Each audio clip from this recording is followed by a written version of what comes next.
Mm. Hello, Debigo guys, murisisi, muribo. Yeah, ndauya nepage yangu. The good thing kana uri public figure nyangu kablokwa. Unouya nepage yako. Kefi, ndombro share ku lounge. Kefi, please share this one ku lounge. Please share this one ku lounge. Nyangu shwa ndingablokwe ndine page rangu. Ndanda blokwa sorry kwanga ndaendako. Ndanda blokwa kumvenge because ndandichimbirira pachikwada menoti ndana remove live yangu. But chakakunakira kuti kana uri munhu tiri maceleb tose tine mapeji edu tose saka tinongopedzerana. Kefiwe, please share this one ku lounge manje tobva tatanga ndoimirira zvangu. Hey guys, makadini mamuka sei kwamuri? Ini vanapa ndayakuzomira Titan.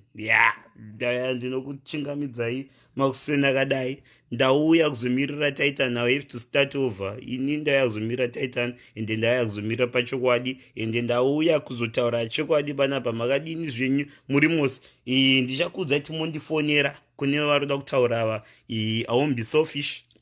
Ndichakuedai either muri team Olinda kana muri team Titan, but inini I stand na Titan nezvaita. Guys, ndambokuvunzai muupenyu. Kana munhu achingokurova mbama everyday nkom,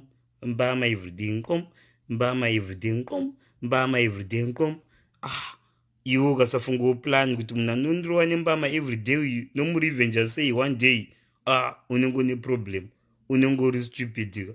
Nda kukuvunzai kuti munhu mbama everyday ari kungokurova, iwe woshayawo plan kuti munhu anoita sei. Ukasatsvaka chitina kana ukasatsvaka chitanda chokuti udzorere, anenge ane problem ndiani? Ndiwewo munhu ari kurwa everyday. Titan atsvaga chitina, Titan anotsvaga chitina atsvaga sando, akanorwa munhu mumusoro. Olinda wasn't expecting that. Sando yeye aneni ndasinga expect. Mfana Titan ndaimushora nchiti ko iwe uchakura rini ko mapei mabhora pasi mfanamo kuti uitewo murume pavarume. Unozati neni was in shock kuti Titan azvataura zviyazvi.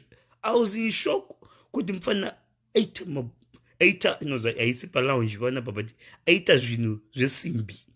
I was in shock for real. Move ero na Titan. Yeah, people vadangubata the only part inozati. What's fun about it? People vadangubata the part yokuti Titan nataura kuti Olinda pane zvari kurwara nazvo. Haana kutaura tichi. That's the only part you want to use against him. That's the only part yamabata. Hamuna kuteerera zvaataura kubva paatanga maabuse aitwa achivharirwa. Wambovharirwa panze, kumba iwokirwa panze kunge mwana mudiki wakapfeka pijama iwo, wovharirwa panze kunge uri mwana mudiki wakapfeka pijama. Ndozvoga mangobata pati yayo kungotangutaura kuti Olinda ari kurwara. Kana munhu achirwara ari kurwara, munhu ataurira chokwadi. Inini handikunyepa. Dai anga rumwe munhu anga asingarwari angonzi ari kurwara angojumiwa pasina zvaatadza. Ndikunyepa ndichishaudha munhu.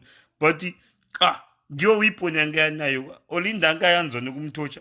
Hauna mari. Olinda munzviratidzi akaenda akanotorera stana bhegi raakamupa, akamutorera mapenti ose manduwe akamutorera mapenti ose ameno, akamutorera zvose mabhurugwa raipfeka stana from remukati even erekunze, akamutorera stana zvose zvemukati.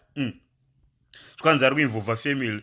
Olinda haana kubuda akati kwanza ari kuchengeta mai vastana, ari kuchengeta nemwana wastana ari kuchikoro waaibhadharira school fees kuchikoro chinodhura.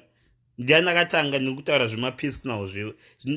Apa ndinotambokuudzai kwakabvira nyaya kuti muone zvakaita sei. Haana kutanga kuti wanzi aichengeta mai vastana, akabhadhara mwana wastana, akanotorera stana hembe dzose, akasara stana asina nyange bhurugwa kana pendi, atorigwa zvose naOlinda. Haana kudaro imi. Hakuna haana kudaro. Haana kuzvitora pamberi pelive takatarisa.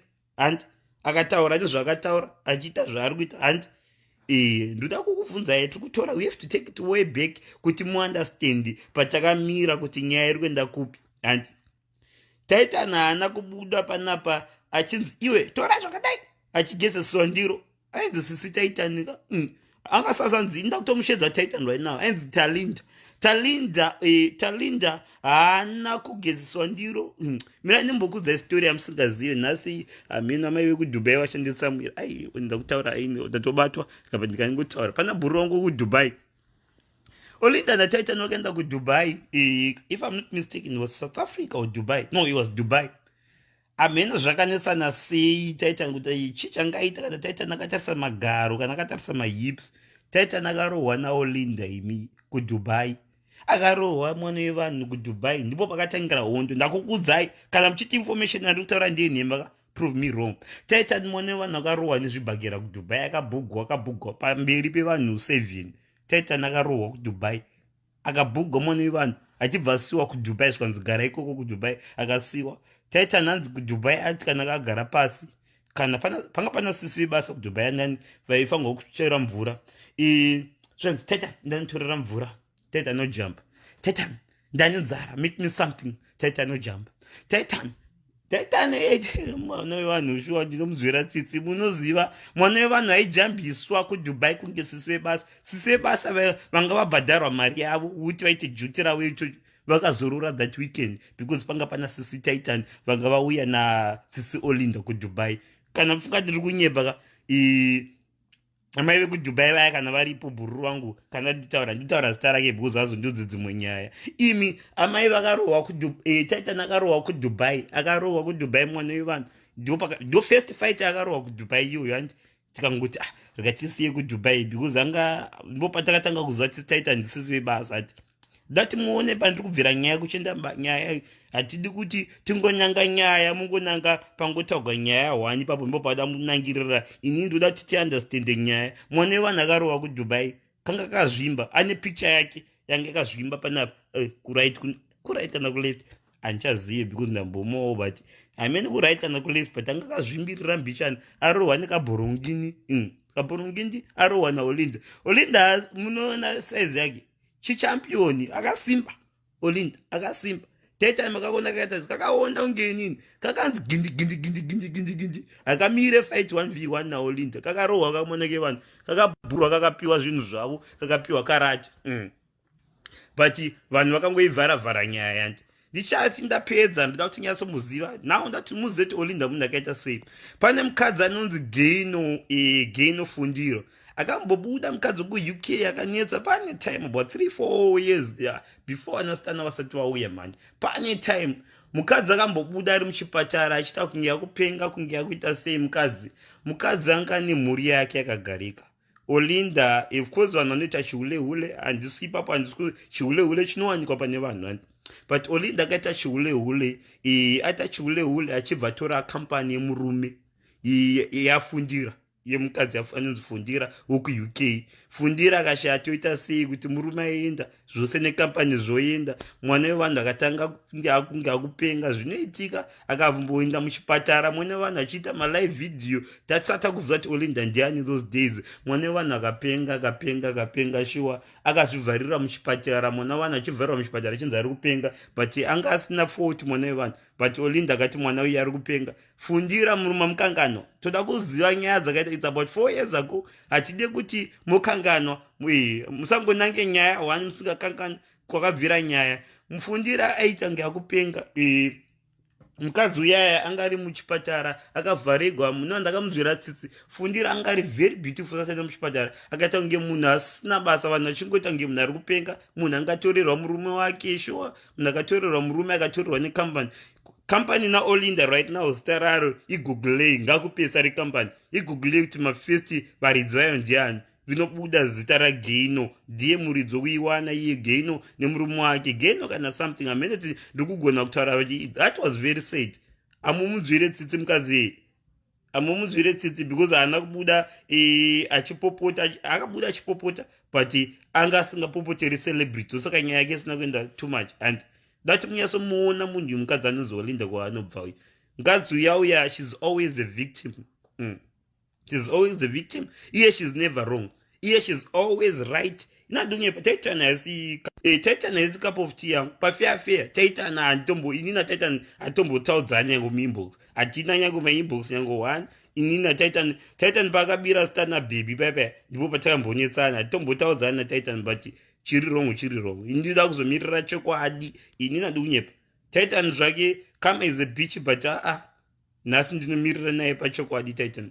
Tangatawa indaitofunga ndasikatombozviwa kuti Titan nezvesimbi zvaanazvo zvakarembera. Ndaitofunga kuti akagugwa samai vangu ndafunga takagogo samai vangu tetelicious kuti haana zvinhu angovawo mukadzi ndaitofunga takangoitawo samai vangu tetelicious akabviswa zvose changa changusara mazamu kuti angopiwa ndopafeafea ndaifunga ti akaita samai vangu kuti akabviswa zvinhu zvose ndaitofunga surprised pandamuona achirwa interview yaya kuti ko mufana uyu achiri nazvo akatakura mbafeafea surprised kuti mufana achiri nazvo inini surprised kuti taitana kugona kutaura so surprised inini pauya achitaura mufana uyayo unoziva kuti guys Olinda anobva kuri ane nyaya dzakawanda for which dzimwe hangu it's none of my business but ndichataura dzinozikanwa nemunhu wose dzichazobudawo dzikabudawo ndozobudawo ndichikonfirma kuti handindagara ndichidziziva because pane dzimwe dzandinozivawo dzandagara chingoziva dzake but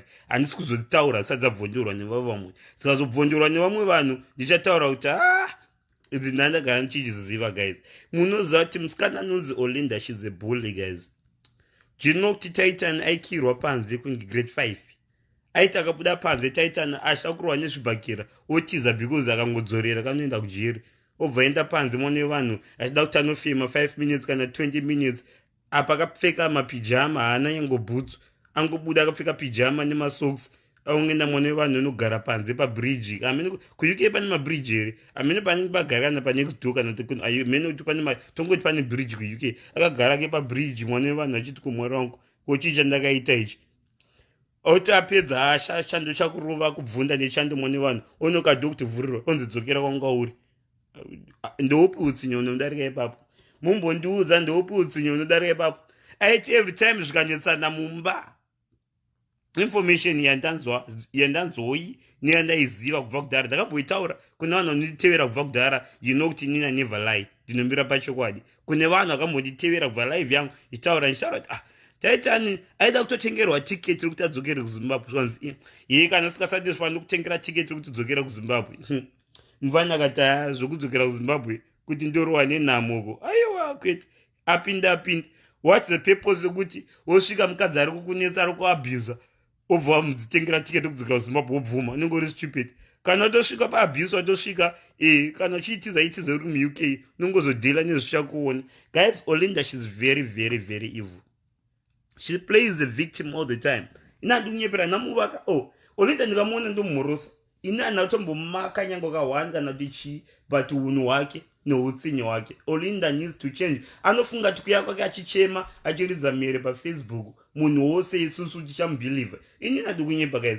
Olinda iye ane mafake tears. Olinda ndinoti guys chandirwadza nhasi ndimbokudzai pafair munozati taita nhasi munhu wangu ndakudzai anga achirova video yayo but paitwa video munhu akuchema payapayaka munhu akaiswa vix kuti acheme kana tichi Titan paachema ndanzwa mwoyo wangu uchirwadza guys. Munozati ndinowanzomuwanzira kuti anozita Linda but paachema guys mwoyo wangu warwadza guys. Munozati achema zvechokwadi guys. Mfana uya paataura kuti inini ndakazovhurawo blue folder pandakaribvura ndikaonawo zvandasangana nazvo mfana achema zvechokwadi guys. Munoza pane munhu anochema zvefeki guys but mfana yapa achema achema zvechokwadi munozati ndawa mwoyo yangu uchirwadza mfana paachema payapaya ini nandi kunyepa. Olinda will not fool me pafair, not nhasi not tomorrow kana tichi. Olinda she will never fool me ini like I have said. Olinda hafa kaenda paplatform yaanoziva kuti anokwanisa kubvunzwa mubvunzo wasingazive. The only platform Olinda she will go yaanoziva she has control there Auntie Jenny na Uncle Jed because avafi vakamubvunza mubvunzo waanoda kubvunzwa. Mubvunzo Olinda akaenda paplatform yaAuntie Jenny na Uncle Jed anenge achivacontrola ivo mubvunzo wokuti vamubvunze. Avafi vakamubvunza mubvunzo chaiyo vakamubvunza mubvunzo chaiyo anobva ati saka imi maakusaidirani. You get it? Anobva ati saka imimi Auntie Jenny nangu maakusaidirani. Olinda afa akaenda paplatform yaanoziva kuti fiafia inini Olinda kana muchida right now ndinokwanisa ndine foni yechitu ngauye ndobvunza namubvunzo fiafia handibvunze zvimwe zvandizoziva zvake ndinoda kubvunza yangu yaTitan naye vari 2 ndobvunza mubvunzo uri normal kana achida tinobvunzana but haafa akauya. The only platform ichabvuma kuenda Olinda ndeAuntie Jenny nauncle Jed because vanotora side rake and ishamwari yavo. I mean, they understand, they are friends, they are loyal friends, but inini handikunyepera friend yangu inini zvikanzi yaita so yakanganisa yadai handife ndakaitora side friend yangu ndinonyarara ndinotora side but ndinonyarara kana ndisati nyaya ika inochirovera ndinonyarara. But anti Jenny na uncle Jed vanofamba nawo Linda nyangu akasura akanzi ati bhuu Olinda haana kusura akadai Olinda haana kusura. Ini I love Auntie Jenny, I love Uncle Jed, had no problem. I love Auntie Jenny, especially Auntie Jenny. Uncle Jed tribo, but Auntie Jenny ndinowada andikunyepa atsatambokanganisirana. But apa nyaya ya Olinda kwete, she's biased. Avana panyaya ya Olinda Auntie Jenny andikuanyepera ini munhu wangu Auntie Jenny, I love her but she's biased. Vane side avafi vakatonga nyaya sezvairi vanotora side Auntie Jenny panyaya ya Olinda Auntie Jenny vanotora side. Ipapo handikukunyeperai inini Auntie Jenny anatombomaka munhu wangu dzimwe nyaya kana takuona Auntie Jenny vanogona kujaja dzimwe nyaya dzisina Olinda mukati handunyepa vanofamba nenyaya sezvairi fair and then she will never take side pafair. Imwe nyaya isina Olinda mukati vanogona kufamba nenyaya chaichai with street ga havatomboilumi vanofamba naye but Olinda kava mukati Auntie Jenny vanovharuza profession yavo vanenge vasikatombozii vanoudzwa zvokutaura naOlinda vanoudzwa zvokupindura naOlinda havatombogoni kutaura kana kuti chii. Ipapo that's the weakness. Weakness amene kana ari mabhururu I understand kuti mabhururu but Auntie Jenny she is very unfair when it comes to nyaya because inini Titan Auntie Jenny ndavanzwa Titan akaramba kutaura naAuntie Jenny. He is a smart guy. He's not stupid. He's very smart. Iwe ungataure nemunhu waunoziva achakuroverera neunongori stupid. Zvakafanana kwanzi Kefiu yanzi atadza nyaya. Kefiu atadza. Hanzi Mandla tonga nyaya. Munofunga kuti nyaya yacho inoenda nekupi? Ndopa fair. Ndakukufunzai. Kefiu hanzi Kefiu aparamura nyaya yako. Hanzi Mandla chipinda utaure live kuti Kefiu chii chakaita. Of course munofunga kuti nyaya yachaenda nekupi ndombokubvunzai. Kana kuti mondibvunza kuti wane musikana wangu wepalounge kwanzi akaita so hanzi Mandla uya utonge nyaya. Munofunga kuti nyaya yacho inoenda nekupi? Imi hapana ndichabvunza zvandoziva kuti zvinobetsera inini netimu yangu. Saka inini handikukunyeperai. Auntie Jenny she's biased when it comes to nyaya Olinda. Handikunyepa, she is biased when it comes to nyaya Olinda. I love Auntie Jenny, I love Uncle Jed Tribo, but Auntie Jenny she's biased when it comes to nyaya Olinda. And iyoyo ndo chokwadi hatisi kunyeperana. Auntie Jenny she's biased when it comes to nyaya Olinda. Munhu anofanira kutonga nyaya Olinda munhu asina basa nokuti I'm not saying Auntie Jenny vari kubhadhako but munhu asina basa necash. Somebody inini nyaya Olinda ndataita ndikwanisa kuitonga pafair inini because hapana chandinoda handide mari yaOlinda apa fair kangu kamasense kandinato tumatubobe toti tinondiitira we need somebody ari fair anga maybe nini mungati ndagara takamaka Olinda. We need somebody ari fair achatonga nyaya yaOlinda nataita because umwe wose munhu apa hapana kutonga kwatingaite zviri fair pafair. Inini angutokwanisa kuitonga zviri fair because ndichavhunza pazvonzi ndakamaka Olinda because Olinda she's always a victim. She is never wrong, she's always right. Auntie Jenny she's not the right person kutonga nyaya Olinda. She can say zvanoda kutaura ngavaye vachingonyora kuti team Olinda vasatomboye kwanzi I'm here kutonga nyaya. Auntie Jenny ngavanyora kuti ndaya kuzofamba naOlinda apa.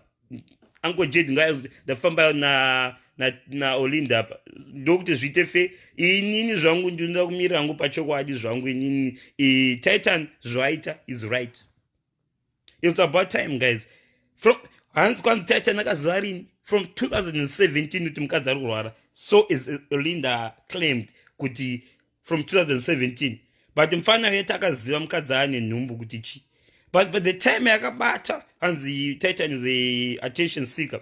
Attention seeker guys munonza kuti munhu akaita sei munhu anouya ongodhila ne for 2-3 months akabata zvakabata nezvokubhomba like I say ndidi kuenda madetails akawanda munoziva vanhu munhu kana ane agenda yake anosvika achiti gagagagaga zvapedzera neti obaya. Mufana uya nyangu akata even akatanga kuziva kuti Olinda kurwara from 2017 tamuna chi 2020 ndatova muna 2022 sorry 2020 anga kangonyarara. Mufana inyaya yake ndikuibhiliva uyu inyaya yake andakatakaziva mukadzi panga nenhumbu pakavhura blue folder yari sorry inandinyori zvinhu pasi but I remember memory yangu inondipa handakavhura blue folder achibva zvibata from blue folder mwana ane makore mangani amen paane makore mangani paane machi paane time mufana akangonyarara guys hanzi naOlinda paakangoziva kuti ndakadai aingondibatirira kuti ndichazvibudisa inhema istori yagadzira yega mukadzi uya nhasi istori yagadzira yega inhema ipapo tinoda kubata kuti inhema mufana uye adaiziva from 2017 nekubata cause mufana akatanga kuti asisi waibvuma kuti asisive basa iwe nefaira rakadaro nyange uchinzwa kapusa sei ndimbokubvunzai guys ndiani munhu anosumuka from zimu uchinyatsoziva kuti apa pane keshi but pakeshi yacho mukadzi ati chiri kukala ari kurwara pane chakadai handina kuti vane vanhu vasingazviiti but ndiani obva kuti even mukadzi akadaro osvika kuita slave mumba okuita orohwa nemadhona ake uchiziva information yakadaro iwo nyange uri mukadzi nongwake mukadzi ine zvinhu zvakaita sei kuti munhu ari kuziva kuti iwe unorwara apa yare public figure uzati munhu ari kurwara omurovesa nevana vako obhugwa nevana vako achiziva neinformation yakadaro oregera kutaura imi mufana had enough Olinda akatanga musindo unotangire musindo wacho kana usingagoni unotangire zvibhakera kana usingazvigoni musindo ndio vanhu vanogona zvibhakera hautange musindo Olinda ndiye akatanga kuya paFacebook about Titan mufana akashingirira handi saka mufana auya nhasi akutaura zvaita zvashata chichashata Olinda akatanga musindo ende mufana akupedzisa musindo saka chichashata Olinda kankana chiuya guys mufana uyu pabirthday rake akasiya idha mwana negirlfriend yake kana kuti neside chick kana kuti nekabihure kake kana kuti nerimwe cousin wake kana kuti nani but as long akasiya mwana nemunhu ari over 18 kana kuuk ari responsible munhu anogona kuchengeta mwana kuti mwana hapana zvaanoita andinondi pane problem ipi munhu otadza kucelebrata birthday rake because ari kubebisita mwana that day hanzi mwana wangu asiwa nemastrangers asiwa nemahure akadai iwewe paunenge uri kubasa nekuchi mwana wako tombomubvunza kuti wasiya nani tambobvunza kuti wasiya nadj boyfriend yako tabvunza kuti wasiya nemaboyfriend ako wasiya mwana asiwa nani imi tisade kuitirana nonsense mwana wako aunaye 24/7 paunenge uri kubasa iwe mwana wako tombobvunza tasara nani hatide nonsense yakadaro hatide zvinhu zvingazviite pafeafea izvi zvingazviite pafeafea taita nemunhu wenyama yanga iri birthday yake akasiya mwana nemunhu waasiya ari responsible akasara achichengeta anonzani mwana akasara ari mushi mwana angasiwa nezvipoko angasiwa nezvitukwane whoever ngasiya mwana akasiwa naye as long kana munhu ari over 18 mwana haana kusiyiwa ari ega mwana haana kusiya akarara ari ega dei mwana akasiya ari ega ari murume pasina umwe munhu taita nebenzi munhu akasiyiwa yanga ri birthday rake plus panga pane mari yanga apromiswa kuti anotsvaga mari yokuchengeta nandi handi akatanga negigi dei rebirthday rake saka anochengeta sei nandi wacho kana asingakwanisi kuenda kugigi just because ana nandi that weekend raane basa haakwanisi kusiyira mumwe munhu mwana kuti mwana achengete mwana wake nonsense hatide zvakadaro hatide kungoti just because murume guys hatimbotarisai nyaya dai anga ari mukadzi abuda achiti ndakapiwa chirwere naTitan choke hatimboitarisai nyaya sezvairi guys timboichinja side timboitenderedza dei anga ari mainandi varuya ari kuti Titan airwara haana kundiudza but ndinotenda Mwari hapana zvandakabata dei muri kuti chii about Titan right now chimboifungai masupporters aOlinda chimboifungai dei anga ari Titan ari kuti anga ari amainandi Titan akarara nini asina kundiudza ndasingazvizivi ndatozviziva paya ndabvura blue folder rake kuti Titan ari kurwara imagine dei chiri kupisa sei chimbofungai vakazi chimbomirai for the first time mumbomirawo nevarume ano varume tiri mbwa dzevanhu tiri mahure Titan akahura but asenge akahura muupenyu Olinda akahura nemurume wemunhu murume wajena fundira uya Olinda akahurawo before muupenyu nemurume wemunhu saka asenge akahura Titan akahurawo akabatwa kuhura kunowanikwa yandi tose tiri mahure zvakabatwa uyu akahura but tatanelisa haana kusiya destroya family yemunhu uyo akasiya mukadzi wemunhu ari kuchipatara akuita kunge mukadzi akupenga mukadzi muchipatara akurapiwa kumuiswa mapiritsi Olinda akahura nemukadzi wemunhu nemurume wemunhu mukadzi wemunhu ndikamona kuchipatara tatanelisa akahurawo but hatiziva takahura nani takangonzowo nekuti chi but zvaolinda zvine evidence zvokuti akahura nafundira tinazvo akasiya aba nekampani yohandi saka kuhura kunowanikwa but hatimbotarisai nyaya yatiri kutaura right now timboitarisisa pasina kutora side de anga ari Olinda auya achichema ari kupiko mira ari kupiko komapiritsi angu emusoro ari kupi ndaona mapiritsi angu emusoro anga ari Olinda ndakumwa mapiritsa ari Olinda just because abata murume murume amudza abata murume ekunzi ari kurwara nechichi ne akomana tarisai nyaya muitarisisi hatarisai nyaya zviri fei hatida kutarisa nyaya zvisiri fei panapa. We have to be fair in life maZimbabwe. Just because taita naana cash hazvirevi kuti afanga kusapotwa. Ndiko kuvunza. Just because taita naana cash hazvifanira kusapotwa. Hazvirevi kuti munhu kana ane cash ndiye anofanira kusapotwa. Ini ndinorimirira chokwadi ndina hapana chandinoda kune munhu kunze kwenzira yekufema, kwenzira yekudarika. Ichandoda kune munhu ndipo nzira yekudarika yangu. Mari yangu yeJemason ndinoiwana, ndinoihasira ndikaiwana, inandide chini kune munhu, mari yangu yedhata ndinayo. Saka chandinoda inzira yekudarika pane munhu. Kana chida tiketi rekuenda kuZimbabwe ndinoflya ndinoenda, kana chida kuenda kuUK ndinoenda, kana chida kuenda kwandaenda ndinoenda. Saka hapana chamunokwanisa kunditenga nacho besides zokuti timirire pachokwadi. Fanga kumirira pachokwadi. Aiwa, kwanzi mapiritsi eyayo.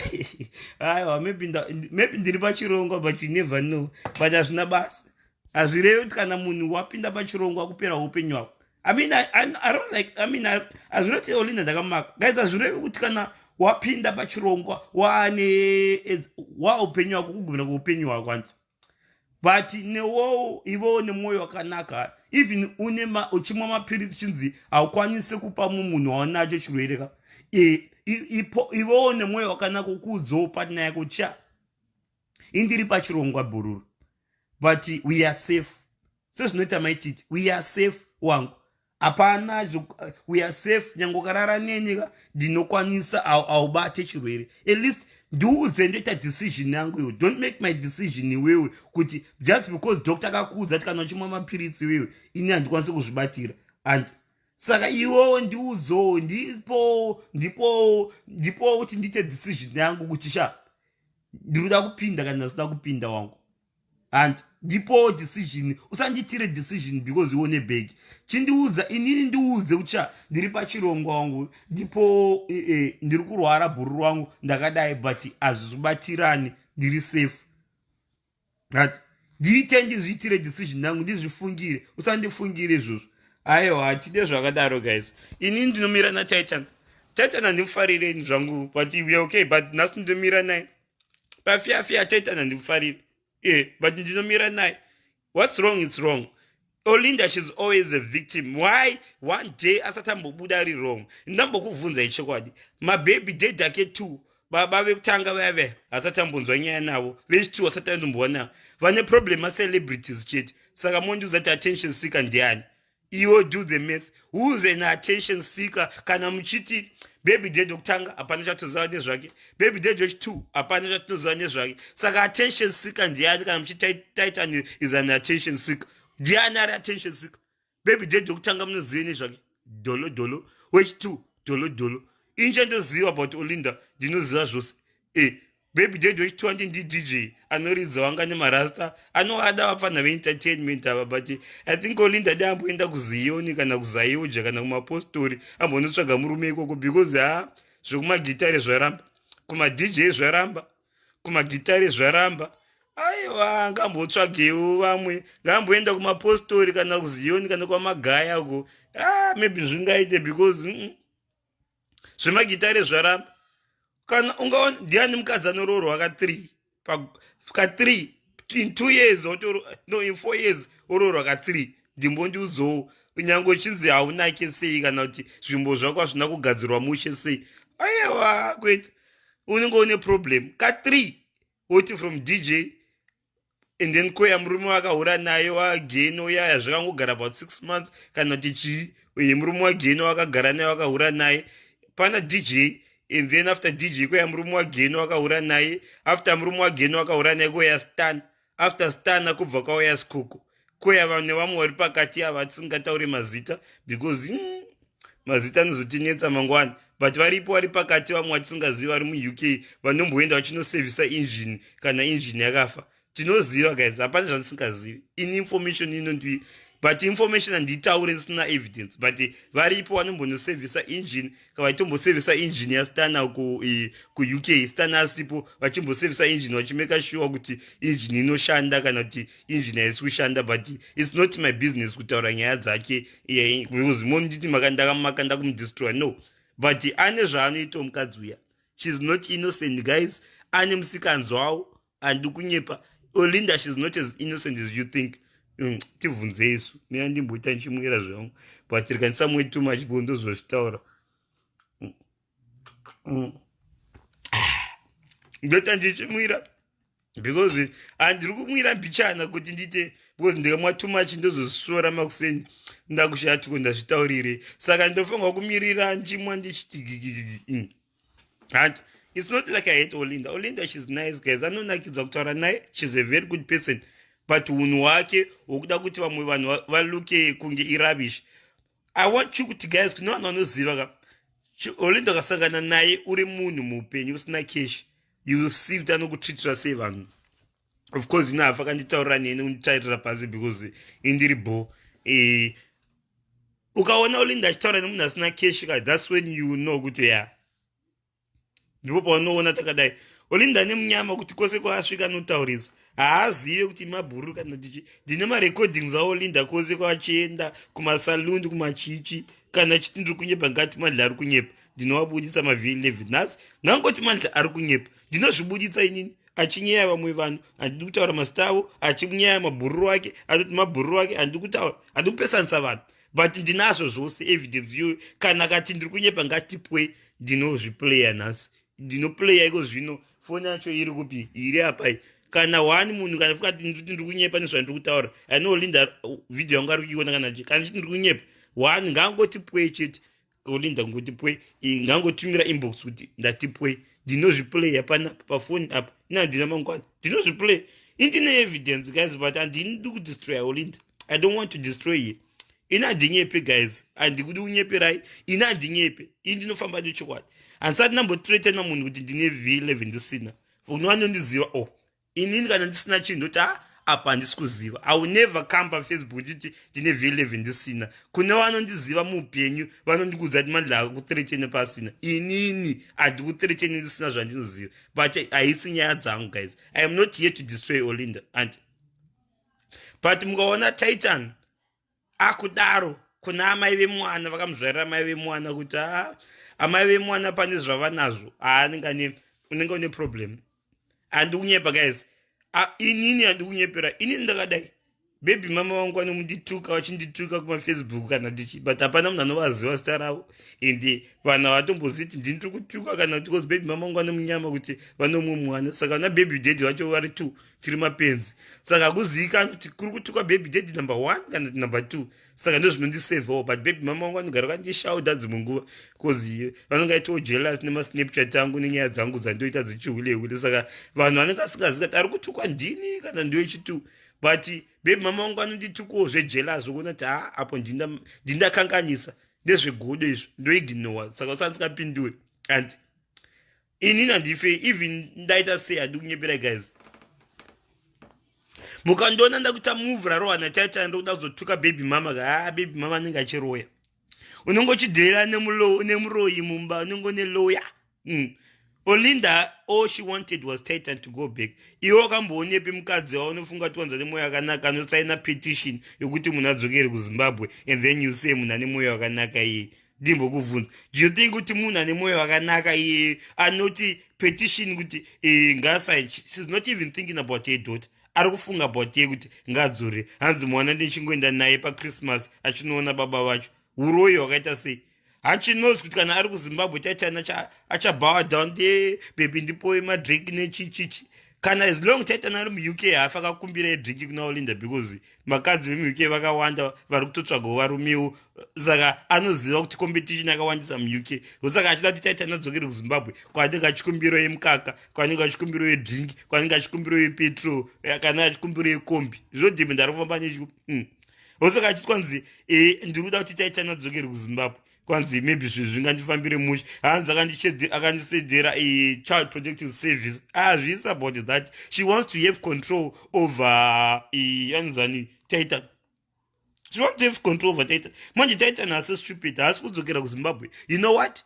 uk iyaya united kingdom england iyaya haise kwachapel ndiye kwaqueen haise kwachapel dengeri kwachapel ka dei takadzingwa isona mandla tisati mubvera tapindawo nyange muuk dei hapana munhu aipinda muuk muya taenza iwo wakandituka pafacebook hausi kupinda muuk iyo imagine dei aishandira home affairs kana kuti aishandira home affairs iyo wakandituka pafacebook iwo hauna kulaika post yangu pafacebook tatisingapinde muuk chose imagine dei angari immigration officer olinda tatisingapinde pafacebook iwo wakaisa angry face that time pandaitaura hausi kupinda muuk olinda amenoti she's beautiful kuwane utsinyi hwakadaro amenoti why ane utsinyi hwakadaro for you haunambomufita apa kakanaka apa mutsinyi haunambomufita I don't know why ane utsinyi hwakadaro she's so bitter that woman she's so bitter amene kuti chii chakaitika yandadzwa natitan kuti wanzi pane zvakaitika kudhara zvazochinjwa achidzwa nyaya kuti chichichi but I hope she gets over that because that's not the way aunorarama life kurarama life unofanirwa kurarama life kugarisana nevanhu zvakanaka to be bitter hazvife zvakakubetsera muupenyu because ndiwe unongoswera une stress ndiwe unongoswera une bp for real olinda you need to change your ways inini kana uchida kuti ndite mediator between iwewe natitan ndinokwanisa kuita but inototi mushuda nebeans kuti mungowirirana chete because ndini ndoga ndikwanisa kukuudzai chokwadi muri two because vamuvose anenge vachikutyai ini ndokwanisa kukuudzai chokwadi mogadzirisana kana muchida kuti mugarisana ndokwanisa kutaura nei mugadzirisana kuti muonana sei mugadzirisana sei as long olinda uchiya uchitaura shit about titan kane mabhora mhinu kakawanepi kuti kaatengepi kakugona kudzorera iko zvino saka you need to be careful because I don't think titan was stupid enough kubudisa zvose I don't think titan was stupid enough kubudisa zvose there is more olinda zvoda kuuya kuna titan because ndavanzwa vachitaura kwanzi will be back in 3 months chii charoda kudzoka in 3 months kana ungapedza zvose rumbidzai natitan ka mwari ave nemi shuwa mabva mabhomba mwana wevanhu kudaro mwari ave nemi but it was about time nandikusvorei on this one ndine saka musade kushandisa vanhu especially vanhu pafacebook don't use kuti titan kwanzi awanzira vanhu vane chirwere musade kunyepa don't use that she heard it coming olinda she heard it coming musade kuti kwanzi titan ataura kuti mukadzi ane chirwere nechichi no don't even use that musatode unyepa olinda akaabusa titan for a long time vanhu vakawanda makanyarara just because nas he stood up for himself makuti ataura zvechirwere zvemukadzi manga muripi pakatanga olinda hondo manga muripi makadii kuigadzirisa hondo yacho from day one makadii kuigadzirisa hondo yacho from day one vose vanozviti vana tete pafacebook makadii olinda pakabuda achiti titan this titan makadii kufonera olinda kuti asiyana nazvo izvo siyana nazvo nhasi makuda kubuda yeye taitana kutaura nezvechirwere zvevakadzi no don't even try to use chirwere panyaya iyi apa musatombode kushandisa chirwere hatide haasi olinda atanga kurwara nechirwere ega muzimbabwe ende haasi ega akatanga kubata chirwere chehiv chichashamisira kuti olinda nechirwere chichashamisira kuti olinda nechirwere haasi atanga nacho haatachapedzerisa nacho nyange isu takadai bebi tichachibata one day iwe wakadai uchachibata one day saka musade kushandisa chirwere kuti hanzi chirwere chadai yatimirire pane nyaya pane musoro wenyaya olinda was abusing titan she must stop abusing varume achishandisa mari olinda should stop being a bully olinda should start behaving semunhu nai sure ada kubhula vanhu vachishandisa mari makuda kuti kwanzi chachirwere why muda kushandisa chirwere muda kushandisira chirwere for why hatimirei pachokwadi. Hapana chirwere chofanwa kushandiswa panapa. Titan kana nga iriyo weapon yaanayo yokutaura kuti Olinda ane zvaanazvo, haana kuzvitaura futi. Olinda azvitaurira ega. Olinda sometimes she's smart but sometimes she's dumb. Titan haana kutaura all the way kuti chi. Vamwe tisina kudzidza takatashamsika Titan kwanzi ndagoogla mapiritsi akadai. Hatina kutomboziva pati malo something tikati ndipo patatanga kubata mbichana because haasi munhu usakadzidza paFacebook. Titan haana kutaura kuti Olinda ane chirwere. Olinda ndiye atizotaura ega because haasi munhu usakadzidza paFacebook. Isitapointka confusion. Ndikafunga kuti Olinda akasi ane chlamydia, ane gonorrhea, ane herpes. Ndikati ko Olinda kochicha akapa Titan. Iyo Titan ungacheme nechlamydia. Andichapiwa mapiritsi wopora. Pandamuona chichema ngati Titan ungachemedzwa nesiki. Siki shuwa abururu. Siki andinongonorapwa kuchipatara uko 7 days blambi nenge yabo zvinenge zvakushanda unongo kugona kuita. Ndikati Titan akachemedzwa nezvozvo. Sure. But inini pandazoenda palive yandiJane Olinda angati ndine AIDS sure, angati ndine HIV, adisclose kuti ndine HIV. Kochirwere chakachichitagwa nazvo. Ndikati kochirwere Olinda ndiye azvitaurireka. Titan anambozvitaura. Mamunzwa imi Titan achiti Olinda ane chirwere.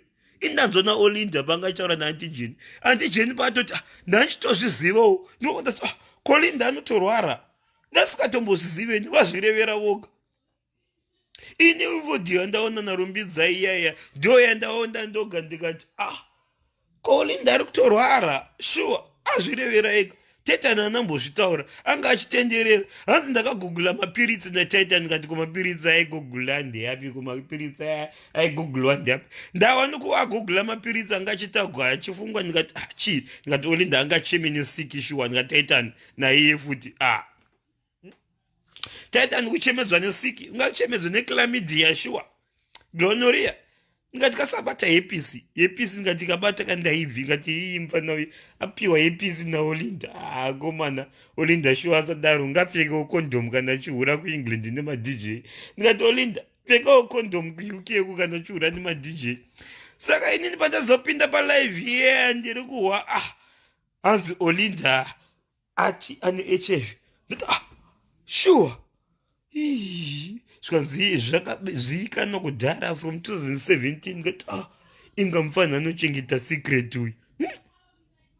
Indatowana Olinda ini even nyaya ingaende kukoti yaya mfana akachemera jori tinouya ndoti inini ndazvinzwa inini ndichiti indazvinzwa naOlinda kuti ari kurwara. Muridzi wenyaya ndiyega zvitaura. Inini Titan handatombomuzwa shuwa kuti achitaura kuti Olinda ane chirwere. Ndamuhwa achitaura nemadimikira. Olinda ndiye ataura kuti ane chirwere chiri kumunetsa chataurwa naTitan. Ndasikatombozvive ini atofunga ti siki ndikati siki inowanikwa pfekai makondom. Ndada kutomutumidzira Olinda naTitan kuti pfekai makondom but pavazotaura kuti HIV ndikati yakuda madhokotera because ndatomboita confusion kaenda ndichishambisika kuti kochirwere che ndawa blue folder ko blue folder reko UK iroro ko munodi kurivigawo pasi pemubhedha kana kuti some trying ina handina kumunzwa inini hanzi yanga isiri undetected. Inini ndachifunga kuti vari kutaura nezvesiki. Pane dzimwe siki dzisingaoneke futi. Ndachifunga kuti isiki hatisi tose takadzidza guys. Vamwe we are dumb, vamwe hatina kudzidza, vamwe hatina madegree ekudzidza, vamwe takapusa tatisingazive tauri kutaura nezvei. Saka inini netimu yangu yekugeto, timu yangu yekufiyo neyekugeto kumbizo netimu yangu yekuchitungwiza netimu dzangu dzakazara panapa dzekumbare tatisingazive chii chiri kutaurwa naTitan. Taudzwa naOlinda muridzi wadzo zvokuti mukatisa mukoti tiri majaji isusu tinotaura kuti Titan hapana zvakataura, munhu akataura ndoyi. Saka zvangobatwa nevanhu vakadzidza vanoziva chirungu chete. Isusu vasisazive chirungu hatina kutombonzwa Titan achitaura kuti anything about kurwara kwaOlinda. Olinda ndamunzwa achitaura ega kurwara kwake. Ndo zvoga zvatanzwa isu. Indawana Olinda AntiJane achitoti neno ndaitozviziva because ndava vangu achitaura neshona because Titan anga achitaura nechirungu. Maybe chirungu chatibhaiza. Indabhaizwa maybe chirungu chandibhaiza dzimwe nguva chirungu so chakaya ngarava guys. Maybe chirungu chatibhaiza. Ini ndaona Olinda achitaura neshona naAntiJane kuti AntiJane achitoti vanotoziva kuti munhu aitorwara aitopisa kudhara. Guys vanhu vanorwara vachipisa panze apa but usakande usakande matombo kuimba yeglass nochiziva kuti unogara muimba yeglass handi hazvibvumidze izvozvo ndozvakaita olinda. Olinda akakanda matombo kuimba yeglass iye achiziva kuti anogara muimba yeglass. Alright, pachita pakadaika ndichaita ndakuda kukanda vanhu manje but kuti ndotanga kuedhani ndipo pane problem. Alright, musafonere foni yangu, mirai ndikufonere inini. Foni iri kupi ndoita ndichikuedhai one by one, ndikufonerai tonzwa maonero yenyu because inini I think ndataura mazuva angu apera panapa, ndataura maonero angu but I will not stand by muchibhula vamwe varume ndiripo. Varume kana vari wrong vahura, varume vakarova vakadzi ndinofamba nevakadzi, but I will not stand by muchibhula varume vasiri wrong. Varume vazvimirira varipo, vakadzi varume vechikadzi vakaita sana Titan vanga vachiabhizwa mudzimba, vabuda vachichema kuti tiri kuabhizwa nevakadzi, vobuda vakadaro tovaseka. No, I will not do that. Vakawanda varume vari kurwa nevakadzi mudzimba, vakawanda varume vari kuabhizwa nevakadzi mudzimba. Saka inini I will stand for varume no matter what, but I will stand varume when varume vachifanirwa kumirirwa chete panguva yavanofanirwa kumirirwa.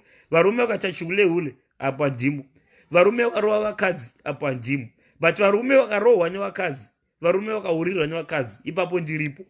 But mukaurirwa nevakadzi ipapo ndirimo, kana dzimwe nguva zvodependa kuti waurirwa waita sei. But like I said, inini vakadzi vanorova varume, vanovabhizwa varume sana olinda, ipapo I will not stand varume ndichawaona muchabhizwa just because mune manumbers akawanda kudarika varume. Kwete, I will come nemanambers angu mashoma yayo kuzodefenda varume.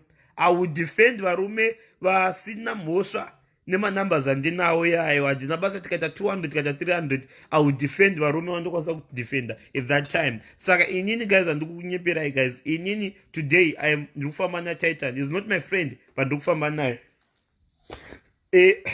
Stan haakwanise kukomenta apa rede nyaya iyi atori nestress nayo mebhubhuru rangu iyo zvakafanana nayo kuda kundibvunza kuti man ex yako yakadana naye yairwara patime yakadana naye, do you think I'll be able to comment? Handina comment andinokupa, ndinokokutarisai mose ndokokuignowai ndodhila nemaproblems angu. And ndinokutarisai mose inini on this case guys, like I say, sismeo. Okay, rekandimbopindura sismeo hanzi, but it's not a case of abuse but alright, inzwai sismeo. This is what sismeo said. It's not a case of abuse but kuburitsirwa ku HIV pamino. Chimirai ndikuze sismeo, Olinda anga achibhula Titan from day one. Olinda she been bullying Titan from day one. Imi sismeo munozviziva, kubvunzai bhururu wedu kuDubai uya. Titan akarohwa unge mwana mudiki kuDubai. Sismeo akarohwa pamberi pevana achizi, Titan, go get me a glass. Titan, I need a glass of water. Titan, I'm hungry. Titan, give me a massage. Titan, sit here. Titan, shut up. Titan, I'm talking. Titan, go do this. Titan, muneziva sismeo. Musatombode kunyepera ngamuizive nyaya yesismeo. Takaiudzwa tose. Iwe sismeo munoziva. Takaiudzwa tose. But musataure zita takaiudzwa nani sismeo, but you know the truth. Titan been suffering from abuse for a long time. Titan ainzi akakanganisa, une mashamwari ako, I am going to cancel your visa tomorrow. Urudzokera kuZimbabwe. Come home right now. Okay, I'm going to ita makuwa akawana. Titan akatukwa pamberi pana juicer. Kaivuka ndiri kunyepa pamberi pana juicer producer akatukwa. Titan pamberi pana juicer. Pana juicer mfeso wangu uyu. Akatukwa pamberi pana juicer mfeso wangu. Juicer uku UK. Aitukwa pamberi pana juicer nebwezi rake. Titan achidzi, come home, come the fuck home. Achitukwa. Ataura tinga ma-celebrity boys yangu ramunoziva. Titan azvitaura wani. Angasikatotaura mazita. Ndataura juicer. Ndisikunyepa sismeo, unozviziva iwe, takazviudzwa tiri tose. Nai, kuda kunyepere sismeo. Sismeo takaudzwa neshamwari wedu kuDubai uya tiri tose, unozviziva iwe, usade kunyepa sismeo. Takaudzwa ini moza ndikadhakwa ndinyepe. Kutaura chokwadi, sismeo takaudzwa kuti Titan ainzi akanzi sumuka ujambe. Akasiyiwa kuDubai for 1 week. Akasirwe. Taurai chokwadi sismeo. Chii chakasirwa Titan kuDubai for 1 week. Nai, yataurai chokwadi. I abuse mwana vanhu Titan. Olinda. She was abusing mwana vanhu.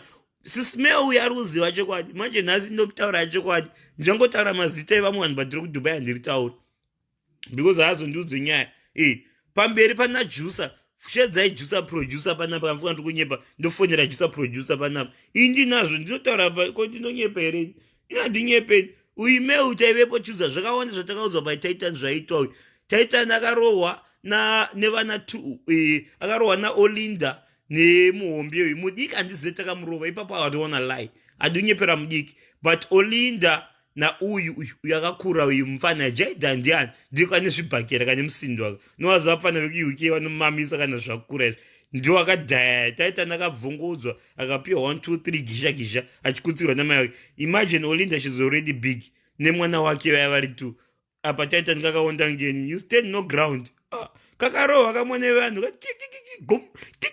gum kakarohwa nezvibhakera kamone kevanhu titan kakaputsa kafa akarohwa mone vanhu akaputsa jusa mutagei panapa uye jusa ndimufonera fuka ndikunyepa uyu anoziziva uyu anonzani sismeo uyu atate tombodonyepa sismeo avo vatsamwira kuti titan ataura hiv status yaolinda but vanoziva pachokwadi sismeo anoziva ina sismeo tinoiswa musame nyaya of course sorry guys hangu ndine makuhwa but ina sismeo tinoiswa mumasame group kana pachitaugwa nyaya dziri serious especially dzinoinvovha vanhu vane mazita anozivikanwa tinowanzoinvovhwa tiri 2 handiwanzoshayikwa kana magroups akadaro saka inina sismeo takaiswa tikaudzwa nyaya yose kuti titan akabhugwa kudubai uko akarohwa vanhu akapedzisira vabata akarohwa nasisi vebasa nabhudhi vebasa akapedzisira vabata na umwe mukadzi uyu ndaposa ndataura zita rake ndodhakwa ndaposa ndataura ndachida kuritaura maune but ndakangana kuritaura maune sorry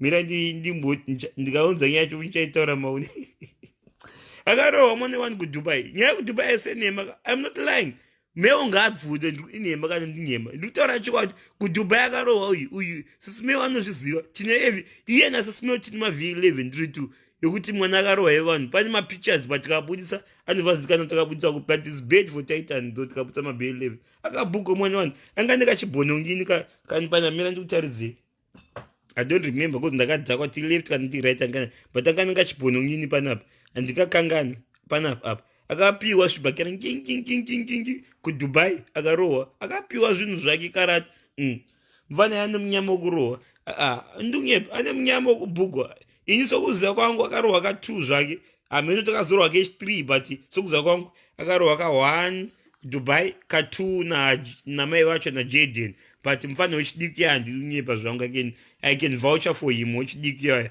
wechidiki haana mhosva hapana munhu wakarova sokuziva kwangu but hameno to ari involved but sokuziva kwangu inini pandakanzwa ndichitaura even titan wacho pandakangonzwawo pamba aitaura nevamwe vanhu akarohwa nemuhombe namai vacho iyi ndo yandinoziva ndo pafeya haiwa mufana anga aneta guys anga awane kubhugwa mumba muya maida kuti aite sei titan zvaita guys is right I mean kana munhu achiramba kusvika rini munhu uchingondirwa nembama uchingondirwa nembama ndichiti ini karamba chindirwa nembama every time chisati chibhakira zvinondikurira newe ndokurova nechitina chitina mumusoro ndozvaitika hauramba uchibhula munhu everyday uchifunga kuti uchawina thats why muchiona inena ndibhule munhu pafacebook ini tikatukana nhasi tikamuka chiti sori mangwana taasori zvapera because hatingarambe ndichiti ndichikutuka everyday because mangwana nonowanira mhinduro ndozvaitika olinda akaita comfortable kuti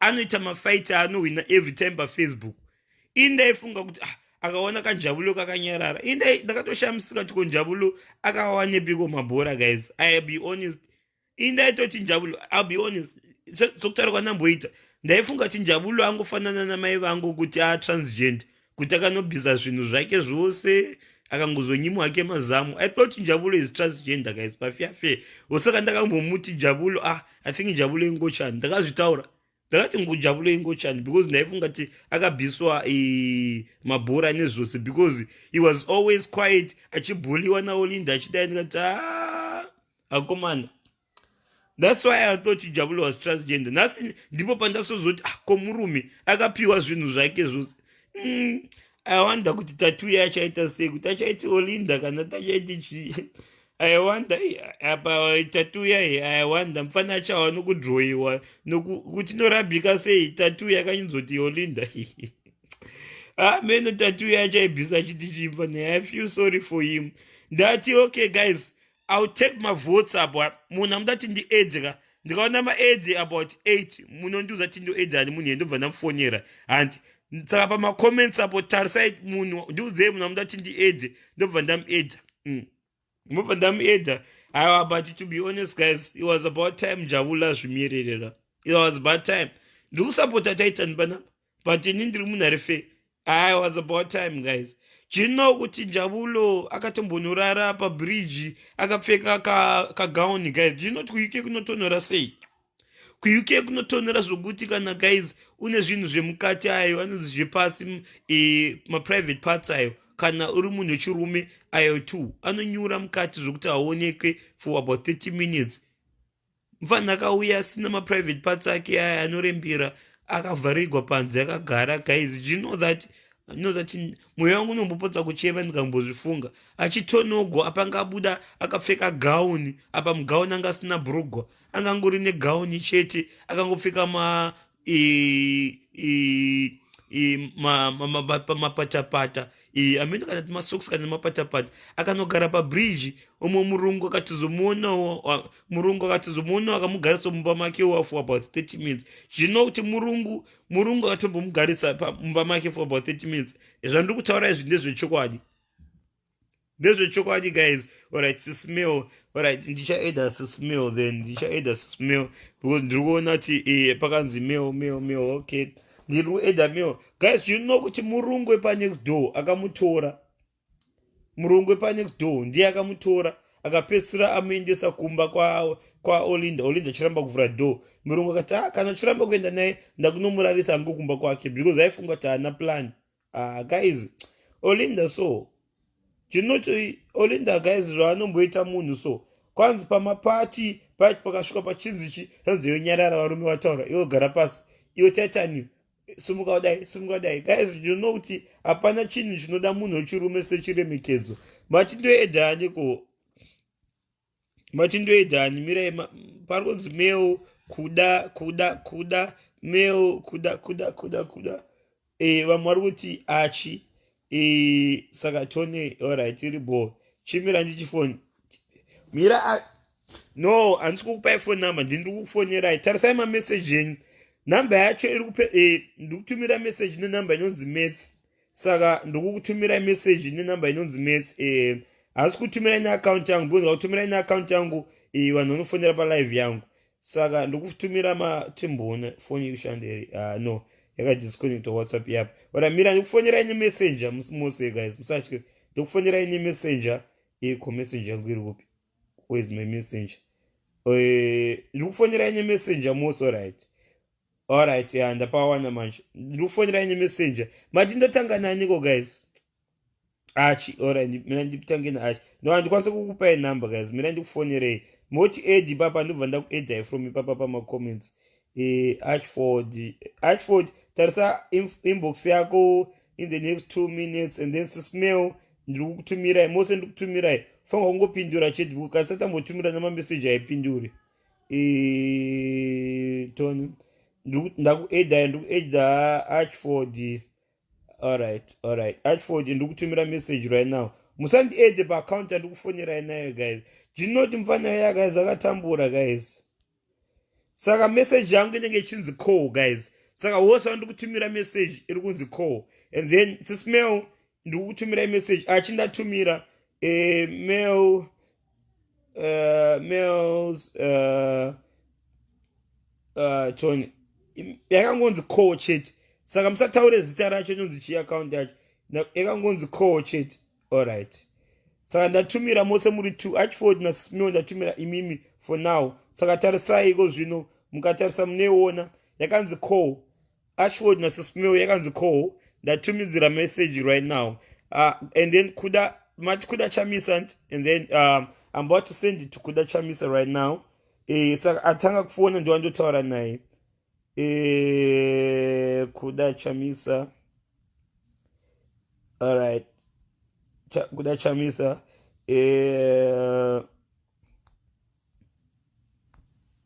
All right.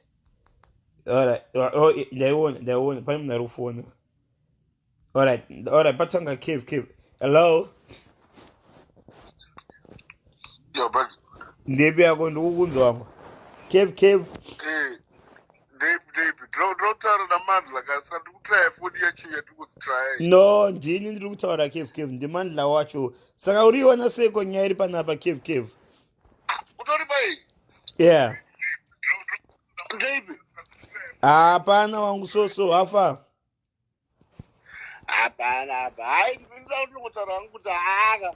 Olida by now munhu mukuru fana kuziva kuti zvema relationship zvamuramba. Ndaatosiyana completely nezvema relationship. Ndaangotsvaka chigevha chake chinonga chichimamisa. Handachitaura nyamakanika mamanje apa. Ndachingotsvaka munhu akari underground anonga achirova achienda because hai zvema relationship kana pasina chinhu chisamuuraya iyi relationship. Munhu achazouraya one day. PaFacebook munhu achazouraya sefani so. Ndaasiyana nazvo completely. Saka ngasiyane nezverudo angodhila nezvesitonyeni. Zverudo haagone because taura chokwadi before zveHIV zvika izvi. Oda munhu aingoti kaproblem kadi kapotsera paFacebook. Ana taiteni papa ndakamboti maybe stana wangu komakanya anogera komonga kanya. But mabvariro anga ari kuita pana taiteni uza pachirume unongochipa urume wako mbichana so unosikira. And unosara usina nyengo Jane. Unosara usina nyengo sorry. Boys mabichi kunze ukuka alika kuona sketch wano unokugara waskerwa imwe auchamire semurume aone kana vachirifea kuna taiti nanokuti kamupana keke. Ndochokwadi. Papa wasitomboonyepa wangu. Saka Titan to be honest saka Titan na situation yekuti handisi kuzotaura. He is a man. But akatozorejiswa kusvika pakupfeka Bitcoin because akati ndakuzoipfeka Bitcoin ndakutanga kutaura chaizvo zvaitika. Vanhu vari kucomplaina kuti status yemunhu haifaniri kudiscloswa. Let me tell you, munhu wese paanodzoka, munhu wese kana agumbuka, pane chinhu chaunenge unacho chaunozopotsera. And Titan was pushed in the corner. And hausitomboonyepa wangu. Mbana yeye was ndaiona ina zvanaolinda zvarabasa zvozvo but tinongozviona because you are forced to see it kasvikuya paFacebook pako pawo pako ndochingozviona chikopfura chikuti hei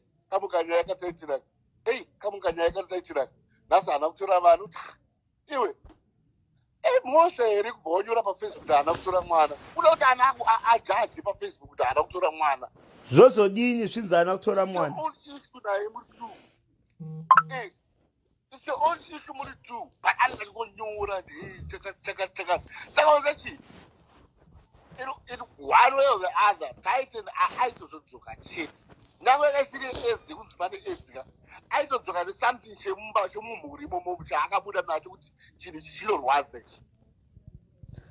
because akanyanya abuse, especially when it comes to kids, especially rimdara, especially pamadone chigero, you have to defend yourself. Mandla. Handisati tombona live yaTitan. Handisati tomboiona live yaTitan. Ndakangosopinda umba ndichiona yaOlinda. But already I could judge. Well, I'm not the best judge, but I'm telling you something. Mandla. Mfana yanga push up on him. But akachema. But crocodile tears. Let me tell you. Akachema pachirume. Kuti hazina kuchema but musozukutongo uya. Ndochokwadi. Akachema pachirume kuti you didn't want to cry but musodzi wakangouya. Ndikukunzwa wangu. And unoziziva kuti murume akachema zvaakuchibuda after that. Unoziziva zvaakuchibuda after that. That's why wangu inini even ndikatanga kuchema zvandozoita kana after ndachema is dangerous. Iye unoziziva kuti bhawe ukadzerwa nemumwe murume akakurova kana musoro kana mbama so ukanyarara akadzoka upaka mbama ukachema zvaakuda kuitika after that zvinhu zvokuti ucharegreta iyo wega. And I saw him crying. Ndakabana uzapa picture yakaona yakairi paFacebook pane picture yake achichema so. Yeah. It's obvious after that akatanga kuurutsa zvinhu zvese. I know, ndochikwadi because ukaona munhu wechirume achichema zviri kubuda after that is very dangerous wangu. Inini I'm like that wangu. Inini ndikangochema zvinobuda after that meno. But Kevika, I'll give other people chance. Chipedzisa last statement wangu. Zvakatodeuka but ashaye Olinda ndaasambofa akafunga kuti anoshaya ashaye but ndaachingogara akaisa selotable mumuromo chete anotibura ashaye zvinhu zvinotyisa here izvi unoziva kuti kumanigerian kune mamonya manigerian haatye zvese zviya atori bo ndaasatombofa akachema sizvo zvezvo iri bo saka ngambosiyana nemazimba enda kuniger havai vakasimba iva neimmune system yakasimba baibai iri bo. Thank you Kev uri wangu zvozonzi ndiri kukufevha wangu iri bo wangu Kev randiseva amwanti kawani.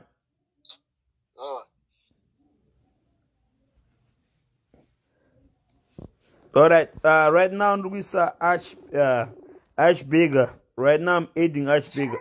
Archie baby. Hello. Ava Archie. Uri sese? Bo madi. Para vadiko makurwa. Aiwa hapana wangu ndati ndimboisa timu ya Olinda iri 1 timbonzwa kuti uriona seko nyaya iri panapa wangu.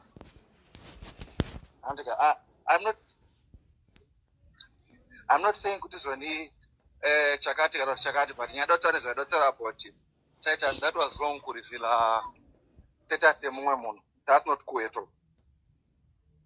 Da ndikuku wangu taura zvako uri boy I'm listening.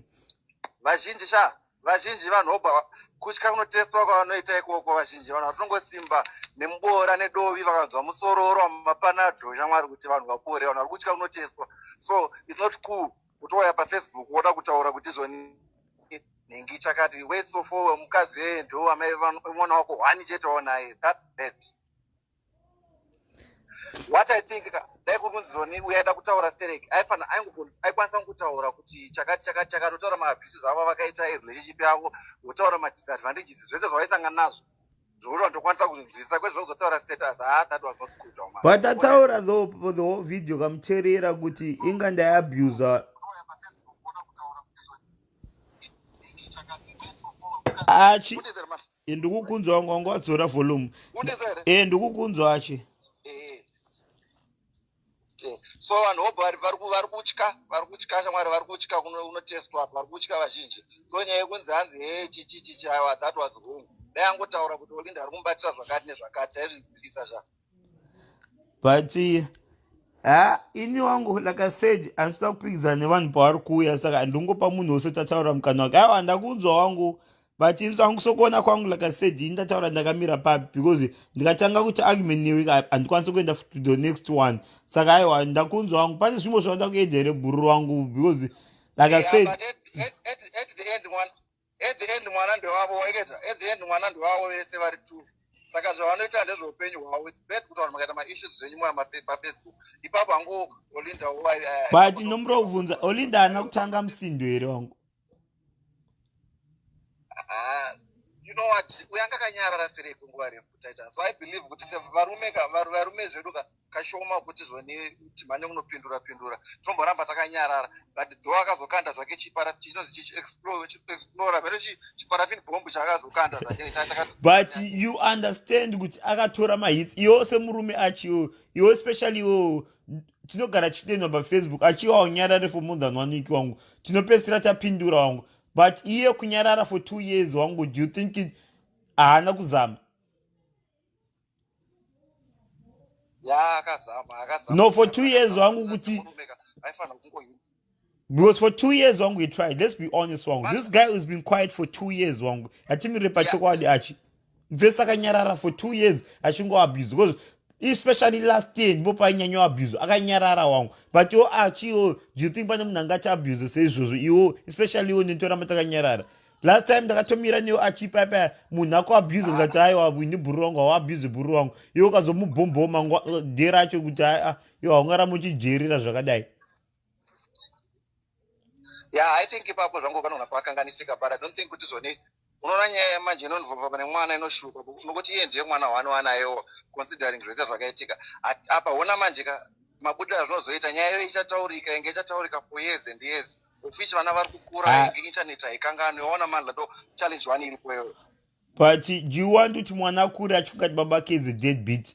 Iye uchiziva mwana aitawo since internet isingakanganwi amai vakabudisa chitange mwana baba wacho munhu akaipa, and then iye akabuda achizidefendawo kuti kana ndiri munhu akaipa tose internet chatibusa sevanhu vakaipa. Saka now it's up kumwana kana akura achacha kuti akaipa ndiani pakati pavo vari vose, because he had to defend iwo nezvake. Only the mistake yakaita kuinvolva mwana.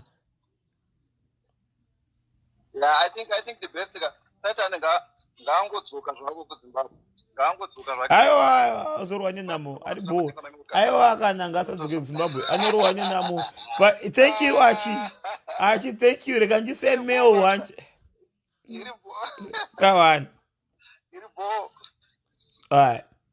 Alright guys, who else okay guys, zita randakapina apo ka ndora ndoda kuedha naro vanhu. Mail haana kupindura message ndamutumidzira, saka who else am I adding? Okay, say anzi Joti mira ndizame kuedha uyu ari apa. Like I said guys, ndikuzama kuda kuedha vanhu but ndatitumira message pane message yandakapina apo pa account yandakapina iyo, but hapana munhu atumidzira pa account yandakapina iyo. So let me see kuti ndiri kuedha ani right now. Tony Joti, and then after Joti ndichaisa anonzi ndichaisa Doro 38. Right, Mira Joti, I am sending you a message right now. Saka only 2 minutes to respond. Only okay. Call. That 2 minute message. Joti, that 2 minute message with call. Joti, that 2 minute message would call, and then can aripo at age, you know that panel Dorot. Sismeo avaskundi pindura guys. Sismeo avaskundi pindura. Ndiruda kuti ndise I don't want kuti zvitenga zvisfair. Guys, murikuona pane account ndakapina ikanzi Reg Matthew. Do you andukushandisa? Do you andukufonera naye vanhu? And then who else? Okay. Dorothy, mira ndikutumire message Dorothy. I have to send you a message with one second phone here, Dorothy. Dorothy, Dorothy Tumbona. Musandi add the account because you'll be wasting your time. Do go chance as runners.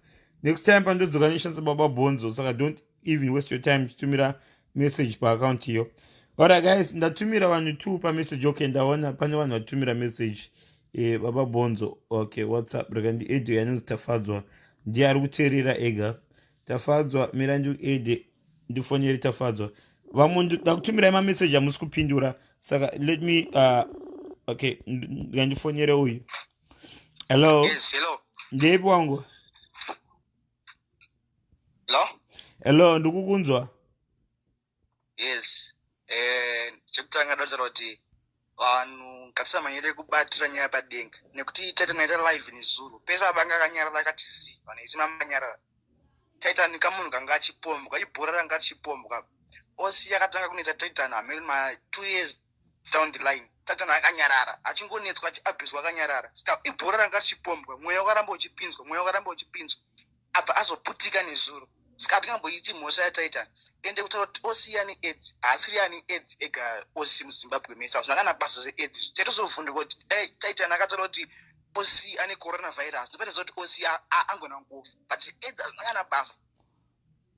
I stand with the Titan. AIDS haishamisire mazuva ano.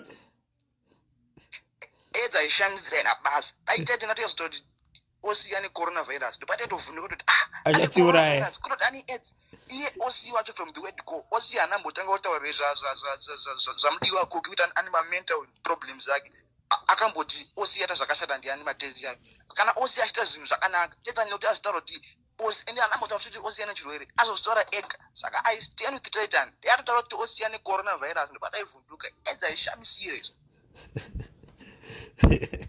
aiwa thank you German.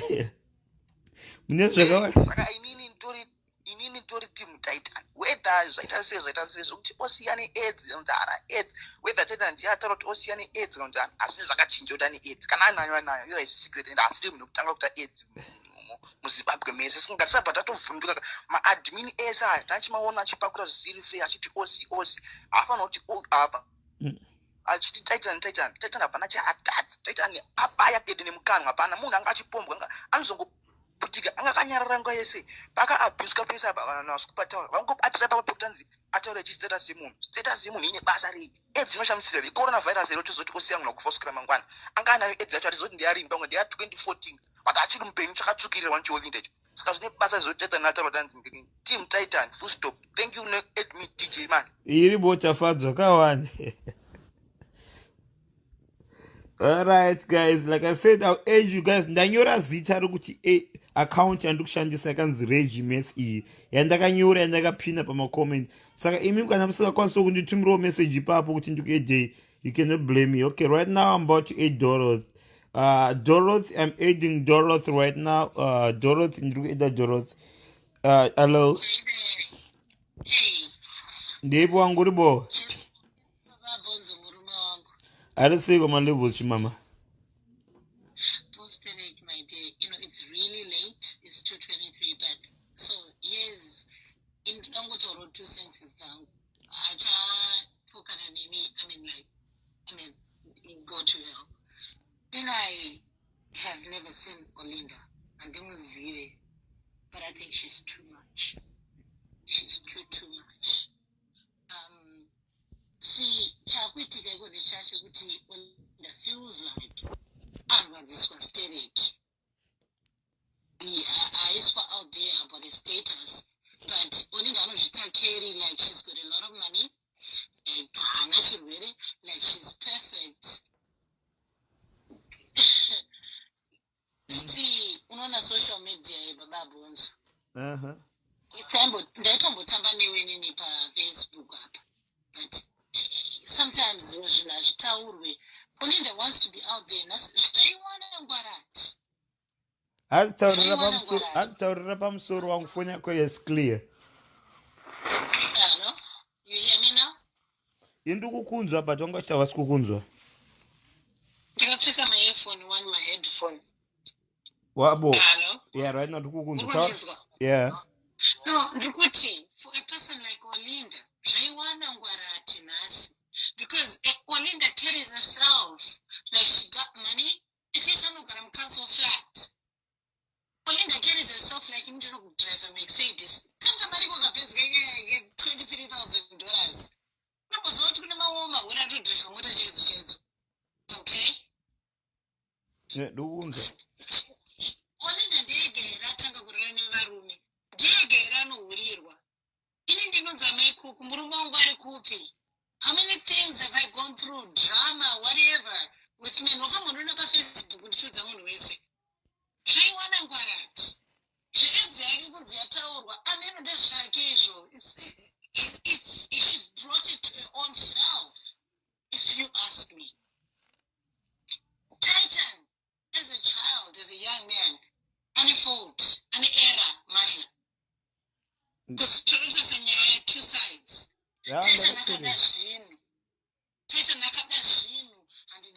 Ndinokwanisa kubvisa ma-earphone ungotaura ina handisi kutaura saka it'll be only you talking, so chingobvisa ma-earphone uchitaura iwewe. Okay. Hello? Yeah, taura. Makondinzwa? Yeah. Okay, mina nditsime mapitsa angu. No, my point is, Titan wakada zvinhu, Titan could have stayed ari kuZimbabwe achizviitira zvaaizviitira. Zvese zvekuzoti handina kuzoziva akazorara neni with HIVs and AIDS. That is bullshit. Aitorwa nechando mabhora achienda mudumbu for what? Aidi kudzokera kumba. Hello? Yo ndakakuteerera ndikunzwa. Aide kuzvidhipotesa ega kuti no, inini take me back home. Kana ngari murume ane mabhora like that, the way you guys want to put it on here. Akadi kuti no guys, I know that British government, I stayed in the UK for a year. Unoenda kugara kuAmerica. Akadi kutaura kuti please ndakwana nenhamo. Akadi kutaura zvedomestic violence nasi. Vese vane era. Olinda, no mental health problem through besides HIVs and AIDS. It is not my part to judge. You know what I mean? But Olinda has a problem. Isusu tinorohwa nevarume kurikitwa. Baba, iwonozvizivewo Mandla.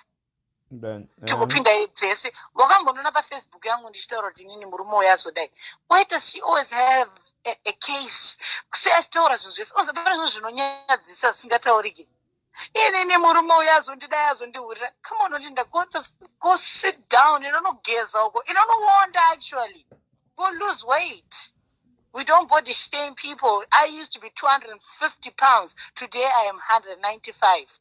Wambondona ndazonzi ndakafuta mazondi kusikopuwa zita rekunzi buya tihobvu. Come on man, your life is your secret.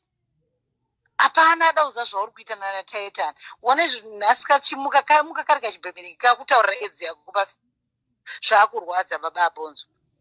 Charwadza chii? No, charwadza chii? Anastana ungori wani chete. Varume vese vachingokudai so. Inini I know my weaknesses. But then again, zvakuboha, it's not entertainment anymore. And Titan, bless your soul. Sorry hako. Zveedzi zvaisi nyaya. Wakatotora sasika mvuriko muchairo. Rikupenga. Shit. Watotora munhu ari kudhunya. Because no. Mandla, you need, as much as you're supporting Titan wachoka. Unofanira kusvika papoint yekuti no. Titan uri wrong pakati ABCD. Ko Linda ndianongotadzirwa izvi. Zvakuboha. Titan ndiri wrong munhu usanga aripo kutanga palive ndazvitaura one. Even vanondiziva kubva kudhara Titan ndakabva kudhara ndichimupisa but ndati panenge ari right I have to stand pari right. No, zvaonenda zvakuboha. She's a fucking attention seeker. Panga achitaura naAuntie Jenny naUncle Jed. Inini kana ndiri ndichafa nhasi because attention yake yasvika pane imwe level yekusika attention. So kana if akanoda kufa you go fucking die. You think we won't eat sadza? We'll eat. Kobe Bryant akafa kuno kuAmerica. Tatukangana kuzonzi akavigwa private ceremony. Asha ona basa iwe. Shit. Zvakuboha. It's like, so fucking annoying. Iwo Titan upfidze kuda zvinhu zvevanhu. Kola mataura zvenyu. Chitaura ila statement kola mubva maenda ndifuka ndomo munhu kola. No, kuenda ndikuenda. Handisi kumbogara zvachose ngavandituke variko. Handisi kudzinga wangu ini ndikuenda munhu wose wangu. I'm trying to give everybody minimum of 5 minutes. I honestly, no, Mandla, I honestly understand une pressure. But uyo Linda ngambogara pasa. I don't like Titan because crisis here diaspora of everybody wanting to be with somebody, the loneliness, the what. He knew when he came from Africa. You can see if somebody is controlling. You can see if you're making the right moves. Paitengerwa ticket, achizoitwa mapepa, achizoita muchato 2 cents or £20. We knew she fucking married herself. All this is on her, not Titan. But here Titan as a child. Semunhu akabva kune vanhu kwangomo. Ani muvhunzo anofana kudaira. What were you thinking? Nganyepedzere crocodile tears. Shit. Akola ainda kunzwa iside renyu nechi. Like I said, I'm a fair person. Ndapedza. Olinda uyo ngaimboenda anochinja life yake uyu. Azai tinotorohwa nevarume tirigoitwa sei. Everything. Ukasura paFacebook. Vanhu vakutobhoekana newe. Nobody likes you no more. Shit. I know, Kola. Thank you, wangu ndakunzwa wangu. I'm done. I love you more. Love you too, Kawan. Okay, bye-bye. Alright, like I said, guys, but I'm not in control. Zvichataurwa next caller ndinoeda kana tichi. Like I said, zitaranda tumira message pa account iyo pa zita whoever wants to be added. Tumira message pa zitaranda kapina kanzi regiment ndobva ndakufonera and then aripot 88 and then don't go to call. Ndobva ndakutumira message. Who else is next? And then Ruramai ndukueda after this guy wandukueda. Ruramai ndukueda after this guy wandukueda. Hello,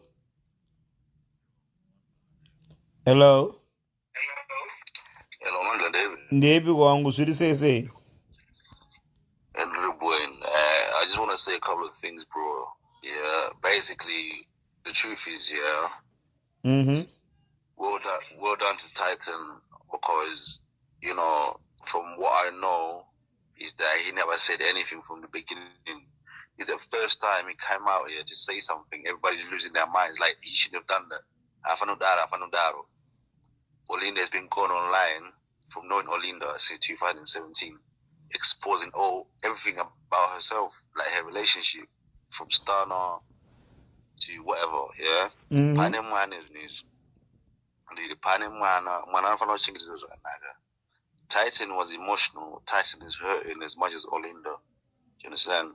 And I think at this point, you're the first person I've seen standing up for Zimbabwean men for the first time. Because my cousin here, I want to see kana nzimbi, I want to see kana burugwa jejero, kana airtime muzo. But she defend and I tell her mama all the time. But the moment we partner, but they come together, they have a problem. And that is bullshit. That's some fucked up bullshit, bro. Yeah? We need to stick together as brothers and we need to build a community. I just don't want my life is this. So imagine. So I need to be honest with you, I'm with Titan all the way through. But my sister Olinda, please just try and make things a little bit more private because it's your business that you're putting online, yeah? That live it when I Titan that was real truth. I'm not just chokwadi. This was Murume, be a man. Be a man for what? So a man can't even cry. Come on, man. A man's got to cry somehow. This one, and Okaza is not telling a voice song. And they're killing them with the voice, bro. Yo, I'll come back to the comment section, but please, guys, man, you gotta love us for us, you know. You gotta give us respect because at the end of the day, we die inside because we want to cry, but we can't cry in front of you because you're killing us. Your ignorance is too much sometimes. The things that you want us to give you, the attention you don't even give us here, we're not even doing it. Come on, you gotta help Titan, man. He's not perfect, but he's made too many mistakes. He's been quiet for so long, yeah, for too long. So come on, give him credit for at least coming out and saying something. He didn't even mention Chiwere on his team. He didn't. I was watching the whole thing. He didn't even mention it, you know. But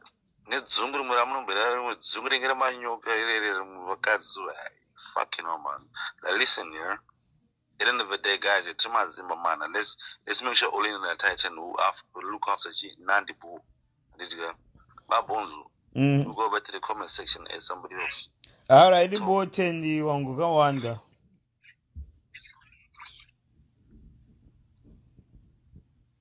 All right, guys, like I said, I'm aiding you. Can I aid up on regiment or rails? Okay, in the morning we are going to Shimoko Churkola.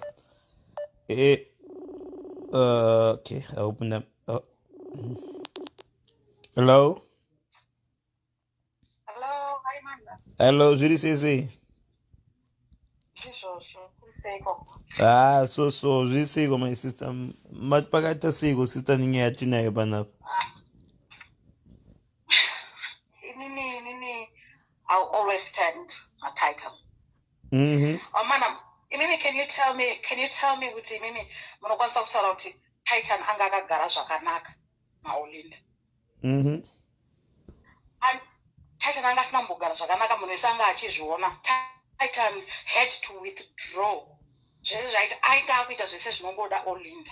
And did it. 1. 2, Titan did not disclose with HIV. He did not. Akangotaura nyaya medication. Ini ndakatogayana kuti kupenga kwekwe kwaimbotaurwa kunzi Olinda anopenga. Asi anti Jenny manje mumeru met Olinda. Yo, my breakup is serious, sister. Sister. Yes. Okay, Zogoro Zai. No, sister. Zogoro Zai Pamati, Titan made Auntie Jenny Chi, Mangamuchi freeze papo. Zoke Zai Mati made Auntie Jenny made Olinda what? That confess Edgar in her words, in her own words, with HIV positive. Titan did not mention that. akangotaura zvemishonga isikafunidzwa mishonga yebipolar yekupenga koiye Olinda anogona kuti vanhu vasataure hana kutaura kuti kuki uyo kuki mudiwa ndakutaura chirwere chako pane vanhu akataura I'm gonna tell people kuti unorwara nei hana kudaro akazvitaura chirwere hana kutaura zvamaititi koiye zvake zvisingafanire kutaurwa zvii inini chandongoona kana chekuti Titan agadzirisira Olinda size amugadzirira size yakatadziswa nenyika yese day of the first one kuti zvibude zvakadaro but Titan kumitisa Olinda akagona kuroorwa iye Titan akagona Olinda anofanira kumboita munhu one anomugadzirira size because ajaira kuti gadzira size wana andijeni vanomusvusvudzira so havamuudze chokwadi Olinda is abusive Olinda ada kutonga Facebook yese munhu wese tofanira kutoita bow down kuda Olinda why ndochokwadi Titan haana zvaakambotadza mwana waye haana zvaakatombotadza vanhu vakataura kuti Titan anga akagara zvakanaka then ndinomotoalright fine andijeni ndo mumero manje vanoziva abuse yese she knows what Titan was going through but she could not tell Olinda kuti shambari stop apa Titan paagadzirira andijeni waitoisa minamato kunamatira Titan kuti mwari nunurai mwana uyu because waizviona zvaiitika kuna Titan but hawakwanise kuudza Olinda because Olinda akawaisa mumaoko mawo so handiti Titan airegere chikuura munafungidzo kuti Titan aitadza kuura aikwanisa kuti Olinda ndiri kuda bonde kuda Olinda Titan Olinda aitorara naTitan aada iye Olinda apa pedze zvobhurwa futi nevana vako Titan akaitaura kuti motikari ndaiti ndikakumbira motikari because it was never our car, it was hers. Munoziva upenyu hwekugara usina mapepa here munyika muno maumana nengo une mapere mbudzi so pavanhu nengo une mapere mbudzi handiti and Olinda took advantage of that saka Titan aita ball ataura asati ane mapepa futi nyaya dzachona aburitsa nyaya because vanhu vaizodzoka kuti nokuti kaane mapepa haana mapepa azvitaura zvaaenda through abuse chaichayanga iripo paipai mwana waye ataura kuti akazoudzwa nemapurisa kuti ndo inonzi abuse ndo inonzi domestic violence yauri kuitwa mumba iyi handiti Titan akaita mix up panyaya dzemabhuku kuti bhuku regreen kana kuti rered mwana waye achangobva kuZimbabwe handiti haazvizive zvinoitwa muno zvenhumbu zvevakadzi izvi inini ndakamboti ndichigara nevamwe vanhu so handitya vaindichengeta muno munyika handitya saka kuti ndivaudza kuti ndaane nhumbu ini ndiri kuchengetwa ndakazviwiga kwavari handitya but ndandakuziva kuti bhuku raunopiwa kwamidwife chinai chakanzi chibounty pack church here ava vanhu vanotochiziva kudhara handiti saka ndikati I'm not pregnant apa ndiri kubva kwamidwife I did not know that these people they know the process already so vakabva vazviona kuti ndiri kunyepa Titan haana zvaanoziva nezvemabhuku enhumbu yevakadzi but ari right zvinhu zvezvo zvinonyorwa mubhuku renhumbu kuti panotopinwa actually kuti panenge paine maresults panopinwa kuti pasaoneke saka Titan kana akavhura ipapo because he was worried kuti sei zvachinja haana mwana waye aitotaura chokwadi zvekunzi hanzi mapepa azvitaura ana asina mapepa acho saka muda kumupira neipipa azvitaura aburitsa chokwadi chake asati aane mapepa dai vaanga azotaura chokwadi aane mapepa maita anga akamirira kuwa status haana mapepa nawo azvitaura anga akanyarara mhani dai angari Olinda angari mune situation dai angari kunzi Titan ndiye angari HIV positive Olinda angadai akanyarara for 2 years kwete ndakazvitaura Olinda sit down iyeyo amugadzirira mwana mudiki uyoyo amugadzirira amuita ball Titan haamboregeza kuhura kana anga aitsvaga vasikana buda kuti aregeza kurilisa anorilisa pana Olinda uyoyo inheritance Olinda paari kuda iye ndopaainzi chiuya haambofaka muti Olinda naiyo my wife let's do it no norohwa Titan anga asinakumbogara zvakanaka handijeni najet mamero vaita kuti Olinda aconfesse iwo wakati wakabva wati because you told me wakaramba vachiita ipapo status yako yadisclosure handijeni najet ndo mamero manje Olinda kana afunga kuti handijeni najet one head back she can dream she's dreaming that one arifungidza ane vanhu vanoda kuti zvimwe zvinhu zvidisclose indirectly ndozvaakaitwa handijeni najet akaitwa akatambwa ekuferi so muri kuti jeni najet watori kusaidi kwaTitan so anti Jeni na Jedi muri kuti vanga vachingotamba zvavo cool but ivo vari kuziva vari kusati kwaTitan. Vanonzwira Titan hapana kunzwira tsitsi Titan manzwa tingadaro zvedu but pari zvinezvi vanhu vakuti Titan because whosoever is HIV positive will simply bash Titan ukunzwa but Titan haana chaakanyanyotadza whosoever is HIV positive kana asi ndozvavari kuzama kuita though, to use people. Ndozvavari kuzama kuita though, but it's not working this time though. Auntie Jenny feels sorry for Titan. Tinotozviziva kuti vanoziva kuti Titan was abused left, right and center. Manzwa, hapana chinhu chakaoma sekuti uri kubva kuZimbabwe wosogara mumba memukadzi ane vana vake wofungidza kuti you love peace. Apa uri kunyengerera beba. Titan akataura baba akati, "Wamananga, inini ndanga kungoti mwana wangu, ete takazviona achimira nemwana wake." Achibva kunoita zvinhu zvekumira nemwana wake achiuya achitorwa video achisuka mandiro achinzi takagara zvakanaka ulida aiabhuza munhu akamirira mapepa atiza mwana uya manje bepa wanobeka atiza akanozvitaura kuti antidza namai avo mwana wacho anomuda zvekuti but akati mwari muchabe you make a way. Titan inini ndikufuna mashoni mwari emapepa iwayo olinda ari kufungidzira kuti she runs the world. No, Linda rufunga kuti UK ndiye kwachapiwa, haisi kwachapiwa UK.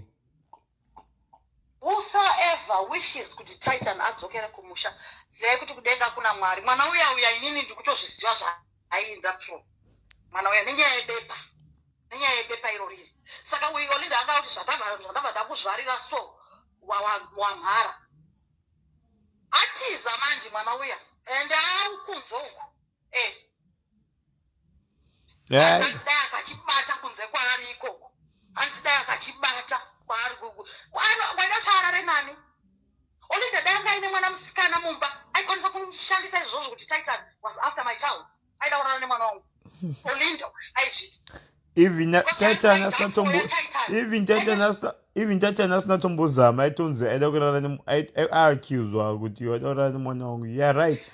Do you know Olinda she's very Olinda anika ivuka mukanongova Olinda anika ivuka mukanongova somewhere but people do not understand kuti Olinda anika ivuka Olinda inini ndakazomvisisa kuti bitterness yake iri papa nezvakubuda nezuva handiti ndo pane bitterness yake but hapana hawasi murume wese akamupa waiziti murume wese anouya muupenyu hwake ari kubuda achiridza mero. But I think one day since nyake yakuzikanwa one day achabudisa takachipiwa nani because the Titan amupa a way out yokuti ataure. One day achataura, that's where we will know why any bitterness yakadaro. Izvo zvizvo hazvisisina basa. Ko kana ari akachitsvaga nemadira ake ebonde waya. Kana ari akanotsvaga. Ko kana ari akanotsvaga. Akachibona niwe anoziva kuti akachiwanira papi. Stana akauya akati pastep kemunhu ari negative. Why aiita izvozvo? Akati Olinda hamumuzivo. Yakaraiwa nemimi. You don't know this woman. Titan was quiet. Stana akaedza kuti hinta in so many ways. But takamubhasha futi because Olinda anga ataura kuti akandidya mari. Titan vakakumitisa vakakusiya nemwana ende kari kadiki futi kwauri. Ende isaifungidzwa kuti depression. Zvotaifuka. Saka amen. Zvazvaita izvozvo. Vanhu vanoda kushandisa zvinhu zvisiri izvo. Iwewe unoramba uchiuya paFacebook uchiti Titan une secret huru yakadaro. Huru secret. Ndokupusa. Yaita ndiri kuti vana vangu vanzwe kana kuti chi. Saka iye nezvaaiti kuprovoka kwaaita Titan hanzi Titan was holding me against my status achida kuudza vanhu. Nezvaaita zvezvo. Why couldn't she humble herself? Kana aiziva kuti Titan ari kumublackmail. Wow, instead Titan was the one who was humble. Titan yanga ari mukadzi waOlinda. Titan was humble for too long. Ndaitofunga kuti Titan vakamubvisa zvinhu. Ndaitofunga Titan ange amai vangu kuti asina chinhu vakamubvisa. Aiwa, Mwari nenguva yavo. Mwari vane time yavo yekuita zvinhu. Akanyarara mwana uyo. Akati pamwe mapepa achina nayo zvangu. Mapepa acho zvaasiri kuyainga nhasi ndichiri kungotemwa namai angu. Ndingamboti osoro hana kumbo akomana point of correction. Mwana hana kutaura kuti Olinda is HIV positive. No. Hana kudaro. Olinda ndiye ataura yega. Auntie Jenny made Olinda confess. Andi Jenny met Olinda confess. Makaona ero wakaisa pa screen kuti HIV Olinda is HIV positive. Makaona ero wakaramba wakachaisa ipapo screen akairipa zvakanyorwa kunzi Olinda HIV positive and Titan negative. Olinda andi Jenny waidi kuwaita izvozvo. Waidi kudwela on zvimwe zvinhu. That's why wakuda kutiza kuti hanzi musataure nyaya yeabuse. Why? Because it suits you. Muda kuhide abuse because it suits you. Zvalinda zvaaita taita hazvifanira kutaurwa vanhu vakaabuswa. Ngatitaure izve status yaadisclose. Adisclose ako ataura kupi kuti Olinda is HIV positive. He did not. Muri kuda zvinokusuta imimi nemunhu wenyu wamunomana ebsi. Aicho mana haana chaakambotsaura mwana uya. Haana chaakataura angotaura kuti akaona zvaakaona. Handiti? Wait, Olinda bataura kuti haana kutaura zvana kukiwa here iye Olinda wachona. Akabudza azikuki anopenga asvikanzi she's bipolar. Ko izvozvo vanhu vakadii kuti Olinda wadarire? Vakanyarara. Haanambodaro. Kuki akazvimirira akati Olinda wadisclose wataura zvinhu zvangu. Havana kumbotaura kuti vanombomubhesha Olinda. Why Titan? Because haana mapepa. Because haana mari. Because ndikufungidza zvakaunzwa kuLondon. No, live here handisi kudilita ndichengeta. Vanofira iyoyo yekudzi zvakaunzwa kuLondon iyoyo. Mwari variko kudengo. Mari nenguva yavo. Vachamupa peace Titan. Vakuda kuti rumbi. Saka mufungidzwa kuti ngaudze rumbi dzaibvunza wabaya muteme imimi. Kuti hanzi rumbi akatadza. Mufungidzwa rumbi hazive muteme imimi. Come on. Man. Ngasafurirani. Wari kungati rumbi akaenderwa kuchikoro mahara here. Ndozvakaendera kuchikoro izvo. Osaka asina kutaura Titan kuti Olinda ane chirwere chipi. Angotaura zvakaona. Akataura ndakaona mushonga dzakati. Ko iwe munhu uno kuti munhu aite kudiscover ega. Olinda zvaari wemarisiti ngaataure kapa akataurira. Handiti zvimwe zvisari kuburitsa. Ngaatiratidze kapa akaburitsa Titan achimuudza kuti Titan am HIV positive. Maphotos akaburiswa aTitan naandijeni. Titan was on the corridor. Hospitals kuno munhu wese ari kutozviona. Titan aifamba ari mucorridor. Pamwe macho he was leaning on the wall ari mucorridor. Paine door riri closed. Olinda nadoctor. I did not know what was happening. Aingoendaone munhu ari kuda kumupa mapepa kuti ndongobata ruoko rwako, but aisiyiwa panze mucorridor. And doctor wemunomuka mutaura kuti please my partner does not know my status. Doctor will not disclose. Mazvinzwa vanotaura zvimwe zvinhu kuti how are you feeling, uri kunzwa chii, woita sei iye abva atotivhara uchifungidzwa kuti nokuti aenda naTitan muappointment saka Titan knew. Titan did not know. Buku racho iroro raitire kuipa. Ena atatu akazomubvunza akumbira motikari vakuenda kupa akazomubvunza kuti Titan akati now I know. Vamusiye phone call bayapinda usadzoke kuno she's so abusive man, that woman. Usadzoke mba mangu usadaiso mapepa angu uri kudzokera kuZimbabwe. Who do you think you are? Queen of England. Ari muno nanhasi pataifungidzwa kuti Titan ari kutoenda ka haana kuenda mate. Ari muno ende achagara muno. And I'm praying kuti agare muno. Nyika yako here Olinda. Iyo nyika yaQueen hakuna kwachaenda zvokumhanya. Aiwa uyu mwana ndiyamugadzirira. Wapedza kumuroora munhu ka. Kana wakanomutorera zvinhu ka. Uyu wamunomuroora. Wamupa zvinhu wamuunza mumba mako wamuroesa nevana vako but angaende paakanga akakubata. Anga achiziva. Na akasaka ndaifunga kuti akakonfesa ega manje akati hanzi vanhu vari kufa necoronavirus. Yes, vanhu vari kufa necoronavirus. BP is a silent killer tozviziva. But iwewe chawaitukira munhu chirwere chacho ichocho kunacho. Iwewe Olinda. Stena akatobuda akatoti kastep kemunhu asina ari negative abva kumaresults. Aizviitira aida kumupa message yekuti chimbogara pasi. Ukaramba uchikwanisa kudaisawo tichazvitaura pachitsatsi. Stena akangoti mwari ndibatsirei ndingoramba ndakanyarara. Because ndinovengwa nevanhu nenyaya yaOlinda. Ndikedzai ndinyarara. But akamanje akaka breakthrough kevarume vesa. Musamboka vanhu vanoti hanzi yanga akaiswa Vix maziso achema. Vix or no Vix akaka breakthrough kemafesa. But handijeni naJet. Ndiri kukutaurirai. Vanomunzwira tsitsi mukomana uya. Ende vaida kuti Olinda ataura ega. Ende iye nekupusa. Vabva ataura ega. Hai vanhu vari kufa. Hanzi amoni.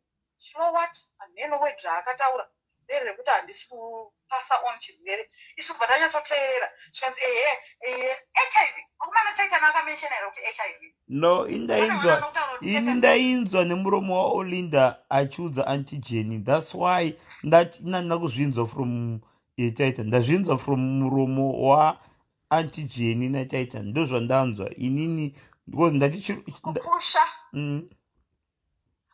kupusha kwakaita Olinda kuti ataure Titan kuti ataure zvimwe zvinhu zveabuse, kupusha kwaakaita handitya ana Titan ndakaenda kumapurisa ndichingoti kesi ndinofa, aibatirwa mapanga mwana uya Titan not as bata banga kuda kustepa Olinda mumba mune vana vake no Olinda aibata banga because ane jealousy dziri that Olinda saka kupusha kwaakaita Titan kuti achitaure ndokupushwa kwaitwa naandijeni kabisira kunzi taura wega, apushwa kabisira ndichera kwayo amupusha kabibibi bva ataura ega kuti my status HIV positive. Vanhu vakabvunzapo vanhu vaibvunzireiko palive yaandijeni kuti Olinda uri kuti une chirwere here, Olinda chichi Titan atiko which disease, because vanhu after statement raTitan vanhu varambira masupporters aOlinda usamurambira kunzi is making up, is lying. After Olinda confessa ega vaita kunge vari stupid. Vanhu vakunyepera kuzungaira kuda kudzoka kuna Titan. Vakunyepera kuzungaira. Titan haana zvaakataura. Musiyai mwana waya, he's been quiet for too long. Chitoti mwana uyu kupusa here mapepa acho here. He's been quiet for too long. Musiyai ataure the bit ataura iyoyo matsva mese matsva. Olinda sit down. All right, Mandla, bye-bye. Iri bo maita basa sister, ndemunotaura shame. Maita basa. Ayo, inzwa one word advice. One. Ndikuti akumanaka.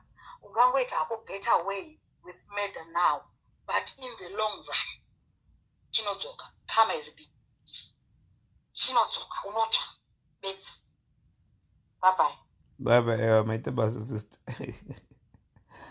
aiwa ndikunyepera zvangu sister vari apa vanotaura zvavo, but like I said ndikuedai mose Tony, ndikuedai mose I have to send you kamutumira message ndobva ndakufanga kutumira time kana ndakuudzai ti kana imimi musingatori ma-instructions ndakuudzai pane pakanzi Mandla Kelvin gumbo apo andi paunderneath pane zita randakapinda rakanji red math, chingotumira message and then inini ukatumira message ndinokupindura. That's how I'm able to call you back. Saka kana musingadonditeerera seizvozvo I don't know kuti muda kuti ndikuitei sei, fonerai number ipapo pamuriona ipapo, ndipo pandikukuudzai kuti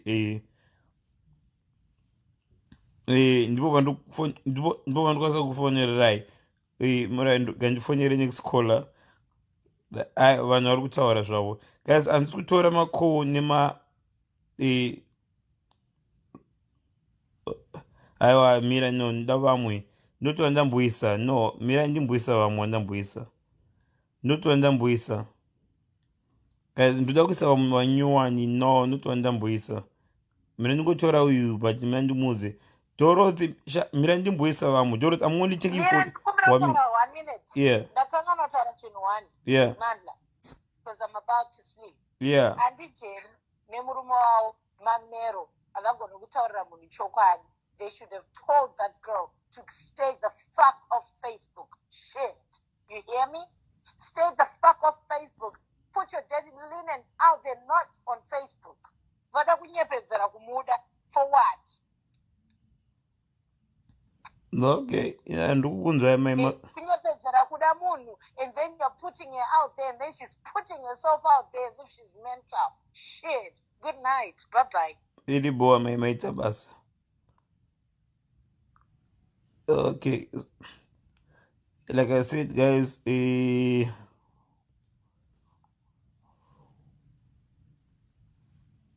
inga guys inini alright, ndikutumira munhu wose mamessage panapa. Okay guys, amene zviri kuitika, I'm trying to end. Alright, ndikuita munhu wose guys, I'm adding everybody. Hello, right now tinarura my phone. Hi, Mandla. Ndipya I boy. just want to say, I'm right, darling. I just want to say this whole thing is very sad. That I feel that it should not have come to this. If Olinda had been a bit more mature, because Titan is not worth her dignity. No man in this world is worth all that drama. She did it with Stunner, now with Titan, and she's been put, I don't know where, you know. I feel pity for her, but it's only papers to stay in the UK. You can get over it, right? But now, where it has gone, it's really nasty. You know, she knew that he had the ammunition to kill her in instant. But what did she do? She kept on playing the game. Honestly, as a mature woman with a 19-year-old child, when did she not realize this has gone too far? We did not need to know that Titan is a bad person. That's between you and him. You made the decision to get married to this fool, right? You took him as a husband. And now you're busy telling us things that have nothing to do with us. You did that with Stunner and we let go. But now look where it's got you. I mean, if she's a woman and she could actually look at herself in the mirror and actually think, what have I done to myself? Right? She had the whole world on her shoulders, right? People were admiring her and thinking this girl had it all going on. But at the same time, you could tell that this girl has got an issue, right? Because you don't need validation from the whole world that you have money, you have a better life than anyone, right? All you need is to know that you have basically beat the world at your own, you know, at your own game.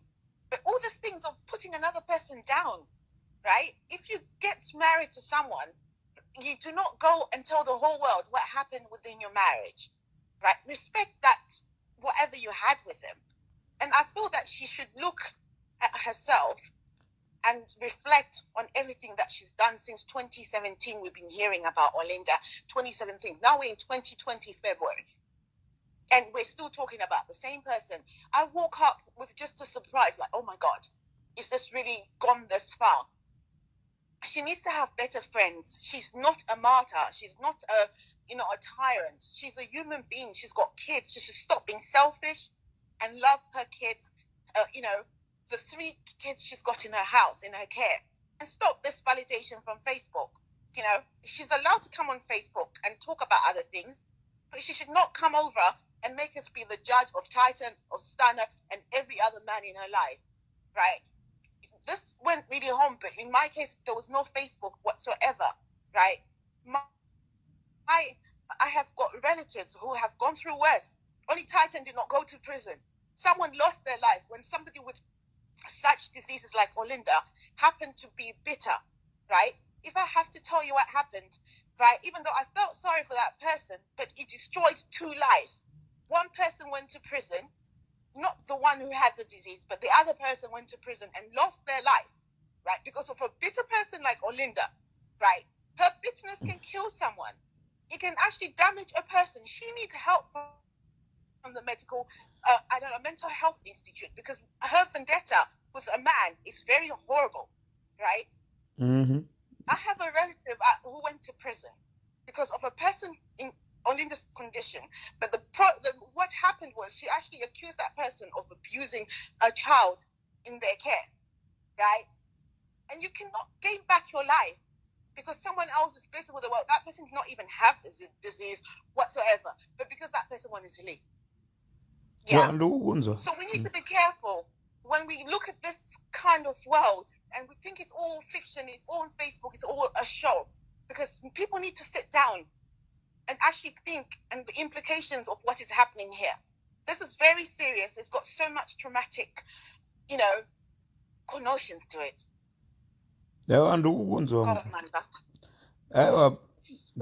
Wataura, for the first time I agree with you. Really, darling? Yeah, for the first time ndabvumirana newe zvaku aiwa wataura zvine musoro besides zvanombotaura zvimwe zvazvo but nhasi ndinewe.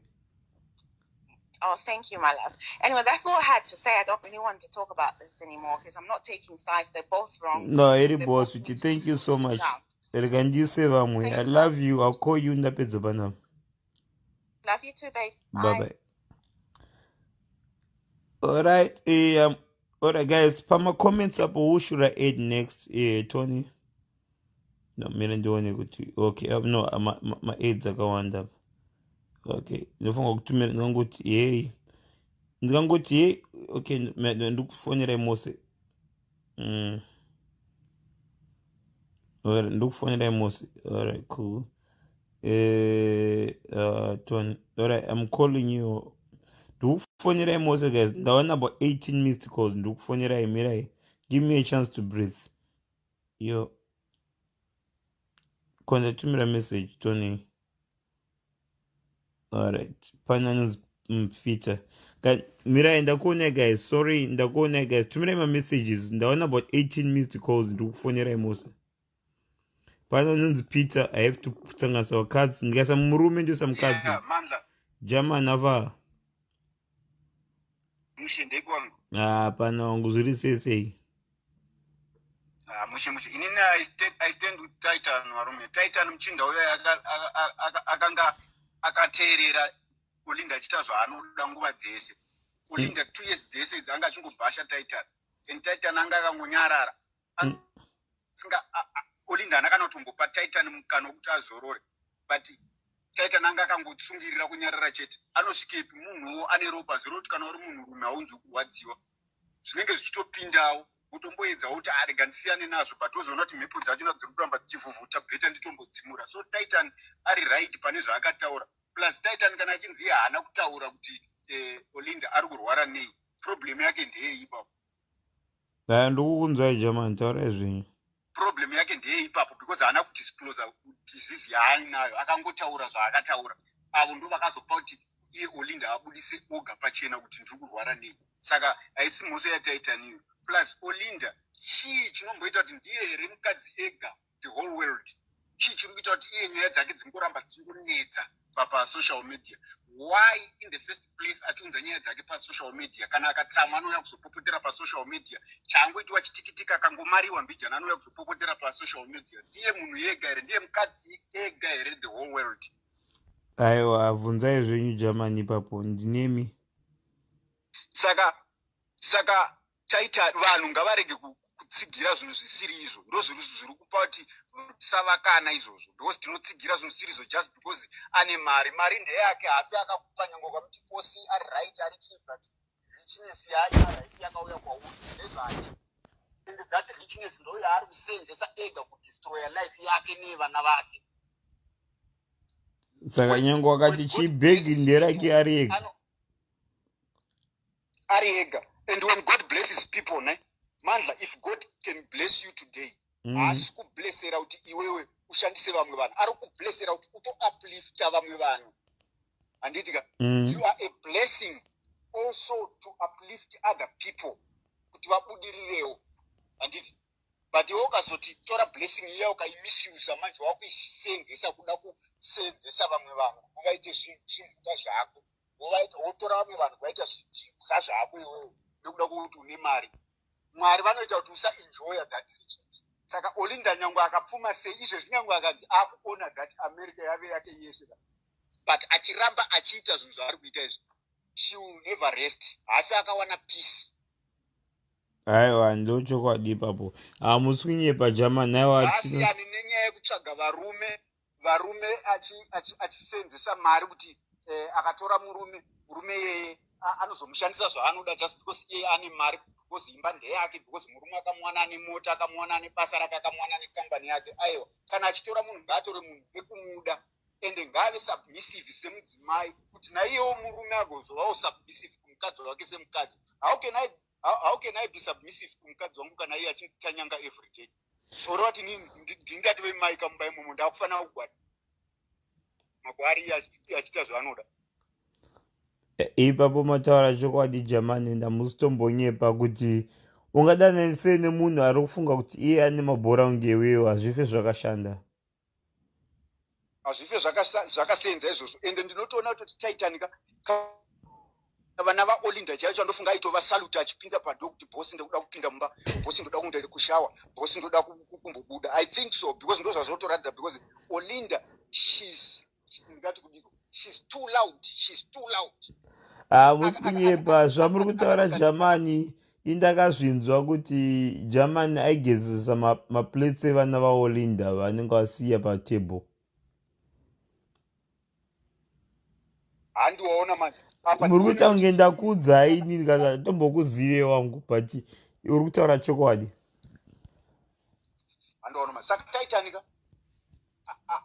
akanzwa kusiwa pakona akatsva because varime chinoitika ndechekudai so ukandiisa mukona ndikashayiwa kwokutizira ukandigarira nemoto uku nekuku ndichiti kuti ndibude nekuku ndotsva ndibude nekuku ndotsvaka chandinozoita ipapo ndechekuti ndichabuda nemumoto imomo straight kana ndichibuda hembe dzichitsva dzotobuda dzichitsva ndichinanga pauri tichizotsva tese ndo zvaita Titan because Titan akarwadzisiwa for all this long achitaurirwa zvese Olinda achibuda pafacebook everyday achitaura zvaanoda achibuda pasocial media achitaura zvaanoda Titan akanyarara Titan akanga achitsva pose papo saka nhasi Titan wazoona kuti bheta tichitongotsva tese saka akubudawo saka Olinda ngaamirire moto uyo ngavatsve yese because ndo zvaanoda because kana Olinda aida kuti nyaya ipereka kuparadzana kwavakaita neOlinda akasiyana nazvo zvokuti kwai anorwa nekuti uyu ashayiwe mapepa adii hazvinei naye because ndiye akanga achizida kuudza Titan iko kwaifundzwa Titan akauya iko wozogara asina mapepa saka anoda kugara akatasha Titan pamusoro just because anoda Titan anofanira kunyengerera kuti ndoda kuzowana mapepa ofira mapepa Titan oita sekuti haana kumusha haana mai nababa haana kumpa kwaakabva oita sekuti haasi munhu just because anoda mapepa varume kune varume vari kuzvisungirira mudzimba umu kuchingonzi kwai varume ndo vanoabhusa varume hazvireva kuti abhusi iri kuvarume chete kana kuvakadzi chete kune vakadzi vanoabhusa varume saka Titan ari kuita zvinhu zviri right was very correct zvaakaita Titan because haaifira musaga oga ndinotenda hamuna andataura mani aiwa thank you kola mandinakedza kawani thanks guys, now always give everybody a chance kuti vanyatsotaura mushe. Enjoy guys. Varipo varikuda kutaura vose. Ndiri kuisa munhu wose guys. Hello. Zviri seiko? Mushe zviri sei Mandla? Ndiripo zvangu. Ndiri kungoona nyaya iri panapa. Muri kuiona sei? Inini hangu kandakagara ndiri against munhu waOlinda. Olinda ane problem iyoyo yabva kutaurwa nemunhu wese can't keep repeating it nekuti ndiye akatanga ane nyaya dzefacebook. Titan tried. Iye ndiye anoda stereki zvekuti nyaya dzake ngadzitaurwe pafacebook nhasi zvamuzvimbira. Amama Olinda ndo zvaaitsvaga. Aita basa rekutuka amboti maititi yowe mapiritsi ako kupengesai yo iye achiziva hake kuti atoripo pamapiritsi pacho. Unodenherei vamwe vanhu kana usingadi unotangirei musido like you said. Vanyoka dzanotamba nadzo pedzisai ndichifanira kushandisa toilet sister tipedzisai ndimboshandisa toilet taurai zvenyu ivava vanenge achiti maiguru andijeni ava ndo vanhu vakatomaka ivava yachingoti vanomuda nezuro ndo vakamiti tazisungirire gachitaura nyaya yake Titan akataura kuti akaona mapiritsi we didn't even know kuti mapiritsi ei haana kana kutaura zita remapiritsi ekuti vanhu vakabva vamhanya pagoogle kunoona kuti mapiritsi ei. He didn't mention all that. But Ananti Jenny had to. Ndo vakatoita kuti azvisungirira ataure nyaya yake. And then I clap hands for Titan right now. He's the bravest man alive today. He is a hero. Because men are abused even more than women. I stand to say this. One, mutemo chaiwo muworld muno muZimbabwe everywhere. Une kakusapota vakadzi. Vakadzi vabatwe vakadzi vakuitwa mazai nemutemo.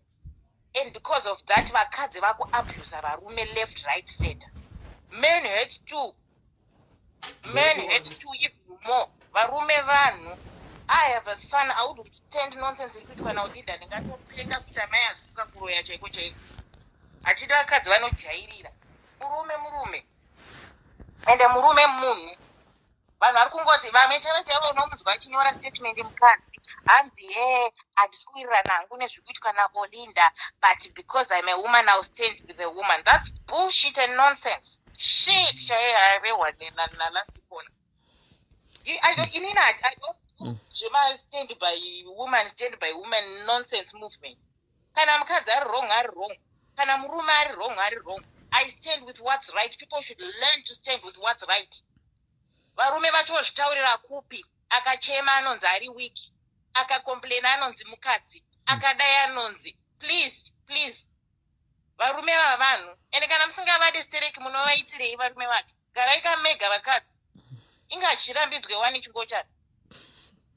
Ngavadane voga vasiye varume. I hate them with a passion. Varume vanhu, I felt sorry for Titan yesterday. Ane ake ma-issues, he's got his flaws, but Olinda ari worse. Anotaurisa. Zvese zvozvikuti tizoswera takuita noise nenyaya dzavo zvakabva kuna Olinda asingade kubva paFacebook achitaura zvinyaya zvemumba make. Dai anga akagara akanyarara, Titan was quiet all along. He wasn't even talking about anything zviri kuitika mulife make. Iye ndiye chete anoziva Facebook, ndiye chete anogona kutaura. Eno vanhu vakuti hanzi Titan anga asikafaniri kuzotaura, angadai akataura zvimwe zvese, but zvekurwara angadai asina kuzvitaura. Who are you to tell what Titan has to say? Olinda makambomudza zvekutaura here, hana filter, anotaura each and everything chaanoda. Muudze kuti taura zvakati. Titan ndiye makuda kugaidha kuti zvitaura izvi musataura, enda muchiabusa vanhu imimi. Munhu wese anosapota Olinda ndikutovaona ma-abusers mudzimba imomo. Ndozvavanoita zvekuda kuudzira munhu kuti dhila nepain yako so. Olinda muchimusiya achiita zvaanoda. Who is she? Does she own the world? Manje amama ende Titan muno muBritain hasi kumubuda. Because Olinda asiri Queen Elizabeth and Olinda doesn't own England. Munhu anotsvaga mapepa nezvake. Unonzwa vamwe vanhu vari kunyika dzisiri dzavo vachitaura kuti hanzi Titan ngaadzokere. Dai Titan azodzokera kuZimbabwe. Muno mune vanhu vangani vane more than 15 years vasina mapepa vari kufaitira for mapepa. Titan ndiyo amakuti adzokere. Achafaitirawo ake mapepa just like everyone else. Haasi kuzokudzokera. Achakudzokera kana iye ari hazviudzo kuti tiri kuda. Not because vanhu vari kupa zvima-advice zvekuti vafeel better about themselves. Olinda wacho kana akatomamira because akatomunza muno achida asingadi. Zvichazoita Titan whether achapuwa mapepa kana kuti achanyimwa akafaitira, but fact kuti ari muno muEngland achatofaita kusvikira zvanaka. The fact kuti ane mwana imomo achagara achida imomo achisida asingadi. Ende wese atori nemwana munomu muchida musingada achamugara ende achafaitira mapepa. Vamwe vane ma14 years vasina mapepa muno muEngland. Vari kungoafaitira wani. Ungaudze mumwe kuti anzidzokera. Iwe uri kunyika kwako. Haadzokere manje. Nakufadza iye Olinda wenye ari anotanga pamuromo. Ndakuzvipira nhasi ndo mari zautsi ekuda malaife ekutaura nyaya dzako dzemba mako. Hapana asina dzake. Vakawanda vamwe vakasingatozivawo mapatna avo kuti ndo zvakavaita, but because they don't come out live, they are peaceful. Anotseretena kuti ndikafa akafa kade zvakanenge afa kumba kwavo ndokunoshota vanhu paFacebook zvine basa nazvo. Ukatouya mangwana tukabama nenyaya takutomuvha isu. Azokutanga kufa, azokupedzera kufa. Kufa kwake kuchatyisani. Hatitoendesi kurufisi because hatimuziye. Anotochemwa nhama dzake nemashamwari ake ende vakamuviga zvapera, they are moving on with their lives. Ada kuvhundutsira nesuicide. Ndezvakezvo. Ndiye akautanga musindo ngaupedze. Ndapedza. Iribo, itabo, thank you wangu. Alright guys, ndikukuisai mose. Right now I'm aiding kuda neta. Guys, ndikukuedai mose guys. Okay, right now pana nunzi Kevin kuda neta saka nonga phone yako. Guys, ndikukuisai mose. Right now I'm aiding kuda neta. Hello. Kuda dzima phone yako. H2. Okay, can you hear me? Okay, can you turn down the volume from your other phone?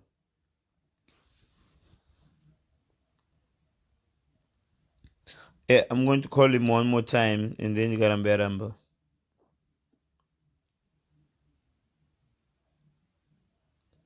Hello?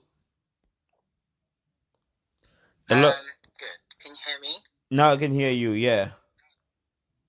Okay, so look, I have a couple of things to say, okay? Yeah. First of all, I think it's outrageous,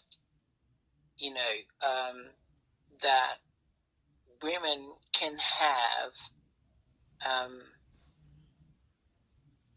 this, it's almost like, look, she has done wrong. So we need to compartmentalize and perhaps divide things to make sense of them. Basically, the first thing is she lied. Let's deal with that first. Yeah, I'm listening. Okay. Besides her being a woman, because the moment you go, oh, she's a woman and all of this, then we bring everything else into the case.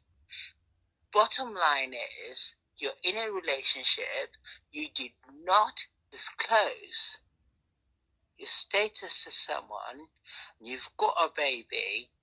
That's not fair. No, I'm listening. Do you understand that? That's absolutely not fair at all. You know, there's no excuse for not doing that. He could have been an arsehole, or she could have been, but do you know what I mean? She should have said her status. Look, we're in a relationship. This is my status. She didn't do that. So I would like to talk about that more. The fact that she did not disclose her status. One. Mm-hmm. Second thing, Titan could have been in England anyway through his career. My TT and what's her name? The other one. You know, they all come to England. You know, I think he had a brighter career. He had a better reputation. So he was always going to come to England. You know, if not then, at some point, he was always going to come to England. And if, you know, he could have met a British white woman, got her pregnant, and still remained. So that's not the issue, really. Because I think he always had access to England if he really wanted to. This is not about that. So people should quit saying that, oh, he came just for that. No, I don't think so. I don't think so at all. And gosh, what else do I have to say? Look, you know, bottom line is, I just think that Belinda is so wrong. You know, there's no excuse for people not disclosing what they are, and it's a disease that can be looked after now, right? It's not a death sentence, so there's no excuse for not saying it. She should have told him that she, you know, was HIV positive. She didn't. So can we talk about that? And I want all women in England and all women in Zimbabwe to be able to recognize that really she had the obligation to disclose, and she didn't. Yeah, Ipapa was Kunyepa. She was supposed to say something. Ipapa Hang was on, Kunyepa. Mandla, hang on. That was a deliberate. It was intentional. She intended not to disclose that until it was found out. Well, that's not fair, because that's dishonest. You know, no, I'm sick and tired of people, you know, I'm British, I do this and I do this. I'm like, you know, fuck off. There are a lot of Zimbabweans who are British now. You know, I'm British and American at the top of it. Who the fuck cares? No one absolutely cares. And the bottom line is, you lied to someone, right? You did. You did not say your status. That is unforgivable. Okay? So we stand up for men who've been lied to and who are man enough to cry and say, look, this woman exposed me to a disease that I didn't know. So that's all I had to say. Look. No, I understand. Thank you. Unforgivable. Mm-hmm. Unforgivable. Thank you, Kevin Kuda. I understand, Wango. Good. Thanks, all right, that's all I have to say. Bye. Bye-bye, Wango. Thank you.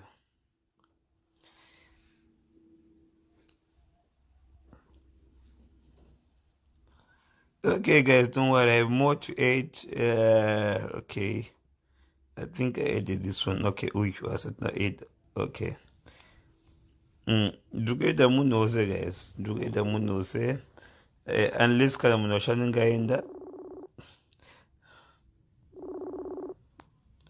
Hello? Hello? Did I add you before now? No, you haven't. It's the first time. Okay, Ndepi, Agumuribo, sister. Mushe. Well, Inina, I want to say, I think Pachindewele inonzi losi anzi 6 law 9. 6 law 9 buyafana. Yeah, indo inonzi 6 law line. Vanhu ava vari 2 varozoti vane vana to start off with. Nyaya dzavo idzi they could have been sorted out. Dai vasina kuzviunza mupublic, vasina kutaura in the manner yasvazvobuda and yasazvoita because hapana mutsvene pa the 2 of them. Vanhu vese vari 2 vari wrong. Munhu vese ari wrong in his own or her own way. Vari 2 vese they've contributed into this. But no, ndakateri wrong. Hello? Yeah, but I'm saying only like it was nice whilst we saw Baba Nandi vakanyarara for a very long time. Probably mangadai vakaramba vakanyarara, but obviously munhu hauzoramba futi wakanyarara if you are provoked. You end up wakuta say wakutaura. But all in this goodness, this relationship has been toxic from day one. And I think at some point vanhu kana vakura vanofana kusvika pakurealiza kuti we are not going anywhere. And the one has to be the bigger person because the pushing and the bashing has been too much. Because you can't keep pushing each other. And even Pastor Jaye, akaramba chikiko anotombotora Bible okanda kusaidi uko. Otishi nasi tiri kuita sei tikukiyana panapa. You know. So they were just it's just a bit sad kuti it ended up in this manner. And us as a community, vanhu drama. Tinenge chingoti wewedzerai itanai so this and that, but it is sad because both parties are hurt. Ndicho chokwadi. Both of these parties, no matter would say Titan are right, Olinda are right, Vamota are wrong.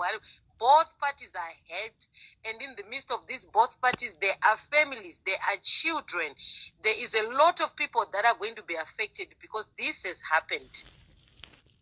So, this name because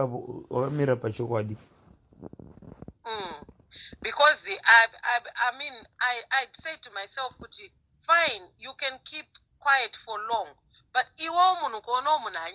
respect the fact that somebody is quiet. Respect the fact that somebody is quiet, but tokonyo every 2 seconds tokonyo because hakuna munhu asingagone kutaura because munhu anopesera kupindura karamba achingoti tokonyo every time somebody will respond kakuti ndaneta nazvo izvo. Hakuna munhu asingade sei asingagone kutaura and hakuna munhu asingagone kupopota. So sometimes we need to grow up people and learn to respect each other, especially in sensitive situation that involves kids. At the end of the day, vanhu vakuru vese vana baba namai vachafa and the kids are going to be left with the dilemma of trying to get together with each other because of things that parents created. Osira vana namo, which is not right. So hapana mtsvene is 6 law line. Vanoziva vabereki kana hama neshamwari, you have to come together kuti mugadzirise vanhu ava vaite right, because between the 2 of them this is a trauma that could lead to something I mean it could lead to both of them kutopinda mental institution kutoenda kune imwe level itori serious kupfuura pavari ipapo, and this situation can actually escalate to a very serious thing. So vane hama dzake vataitani, since these guys were married and Olinda's relatives, this is now family matters. Anyone can talk and say what, but ngavagare pasi vagarisane nevana vavo pasi. but whenever panotaurwa nyaya kana wana nebhegi kudarika umwe vanhu havateereri wangu. Zvebhegi izvezvo zvatosara ndikudzei, zvebhegi zvemuchato zvemalive zvechi zvasara zvese, because there is a strong story that has surfaced. We are faced with a situation now that has surfaced, and these people need help.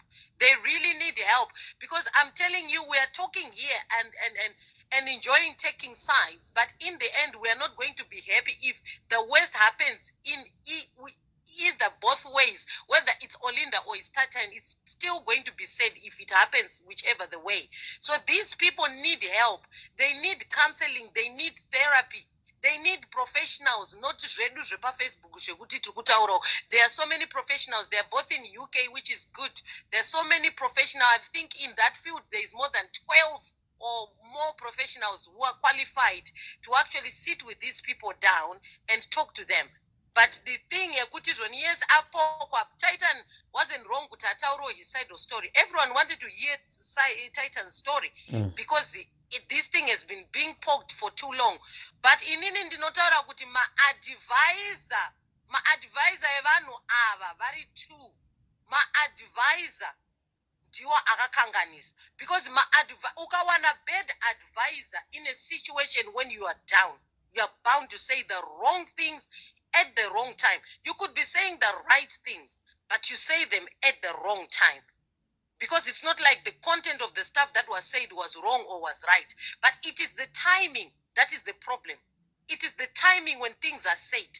Because we need to bear in mind that when situations are revealed out there, what measures have been taken into place. Us as a Zimbabwean community, we are traumatized. Did they give us a Samaritan number or any number to say if you've been disturbed by this program, call so that you can be healed? We are traumatized. This has been going on for the past 24 hours, and every Zimbabwean in the community is concerned. It is traumatizing because people are left torn apart. Why do we have such things when we don't have measures in place? Aiwa ndochokwadi ipapo ndikukunzwai sister, but kwanzi ndikucollecte, you have to say 6 lo 9. Okay, and gonna no, it's a 6 taura, pronounce the way you say 6 and then 9, but what law. Oh, so 6 lo 9. Yeah, thank you. Wagone papo. Yeah, and we will heal from this, because this struggle has affected every Zimbabwean out there. It's not just themselves. They're not thinking about, imagine how we are affected. Think about how much close both parties. Think about the children. Think about all those people who are close. I know, but if we are affected like this. No, don't worry, but to be honest, at first hama dzanga affected by child or Titan. Dzanga dziri hama dzokwa Titan. Right now hama dziri affected right now ndedzekwa Olinda, because vakuziva kuti munhu wavo ndozviripo. Because right now hama dzanga dzichirwadza, because Titan akabva kuchild 2 years ago. Hazvina kutanga nhasi. Guys, inzwai. Guys, if you want chimboba chakadaro wangu. Guys, if you want me to call you kuti utaure, don't call me. Ndinokufonyerai. Inga I have said ndanyora zita iro ripa Facebook randakapinda rakanzi Regimeth. Tumirai message ipapo. Don't call me direct, guys. Kana uchangosvika, don't call me direct. Tumira message pakanzi Regimeth apo. Iyo iri pasi ndakapinda. That's the reason why ndakapinda apo. Stop calling me direct, guys. Okay, wangu chipedza last statement zvipera wangu ndada kuita 3 more people in the mouth. Yeah, but just the last statement I would say is that they need to get professional help in how to deal with this situation if they can't speak to each other in this matter. There are mediators here in England, and there are also people in various professions, therapists, my counselors, in every other department, they are professionals. So they need to seek that kind of help so that they can find a common ground for themselves, because there are kids that are involved in this thing. We shouldn't even forget about that. So that's all. Thank you. Even in I'm going to say professional, but when I should okay, what to do not or what to very fair. I'm not biased. I want to switch for professional. Ndungoti kana vachidoktora neniwo vari two because vamwe vanhu kavanodautaura nemumwe munhu wakatemba pafacebook takataura naye vakaramba kana uda kutaura neni vari two vangauye be biased on this issue vakaya vari two naoc ndinotaura navo guys inzwai ndokumbira uchimira kundifonera direct but ndikukufonerai mose ndikukufonerai mirai like I said I will take 4 more people guys so musamhanyi now I'm phone calls direct but pane uyu ari kufona so I'm trying to call this person anzwani kundifonera direct about 7 times what's the name of this person antombozive zita rake okay guys kana uchiripo tony mirai ndione kana uchiripo tumirai message apa palink yandakateya and then okay cool. Alright, ndikufonerai mose tumirai message pakanzi regiment up yep tumirai message ipapo. Hello, sorry 1 second. Hello. Yes. Zviri sei Mushekanja. Diribo, I wish I could age you guys 2 but it's okay 1 Diribo. All right, okay. In Zwangu, I have got a contribution, probably it is slightly different from Mwanga Star. It's alright, you're allowed to support them no down. That's why Pachin's Mandla. It's quite sad because indeed I'm looking at it from angle, yeah.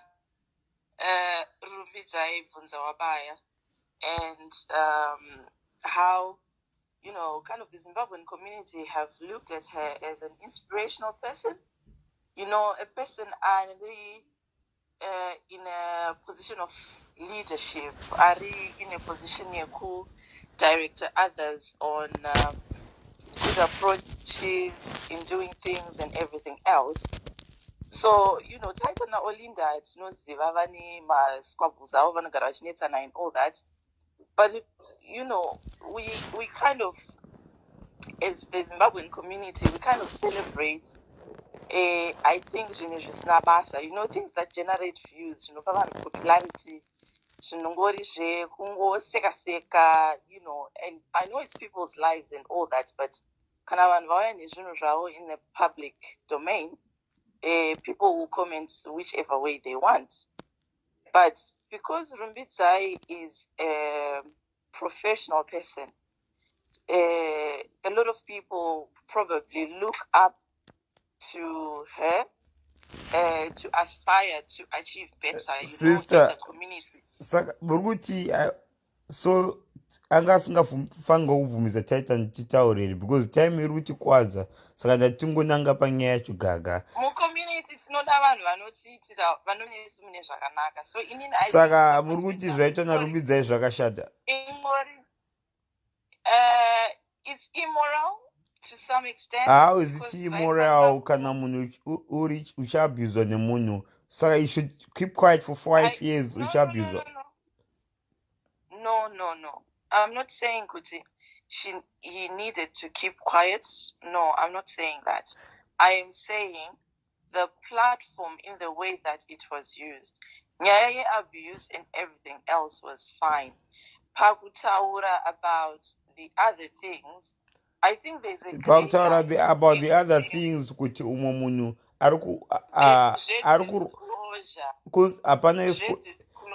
disclosure kuti umwe munhu maybe ari kurwara kana pakaguguliwa mapirizi because ina handina kunzwa Titan achiti munhu ari kurwara but Oli ndabvuma ega that's separate. Olinda akabvuma ega ndise but Titan anga asingafanga kutaura akawana mapirizi ready let me say my point. Okay, iribo. Sorry, mangamutora forever, sister, kutaura point yenyu. Because ndauda kurara zvangu pafeafea makawanda. It's okay. Kana muda urara again. No, taurai point yenyu, Because sister, but no, ndati muiti gaga muiro faster. No, it's not in different ways. So I might be too slow.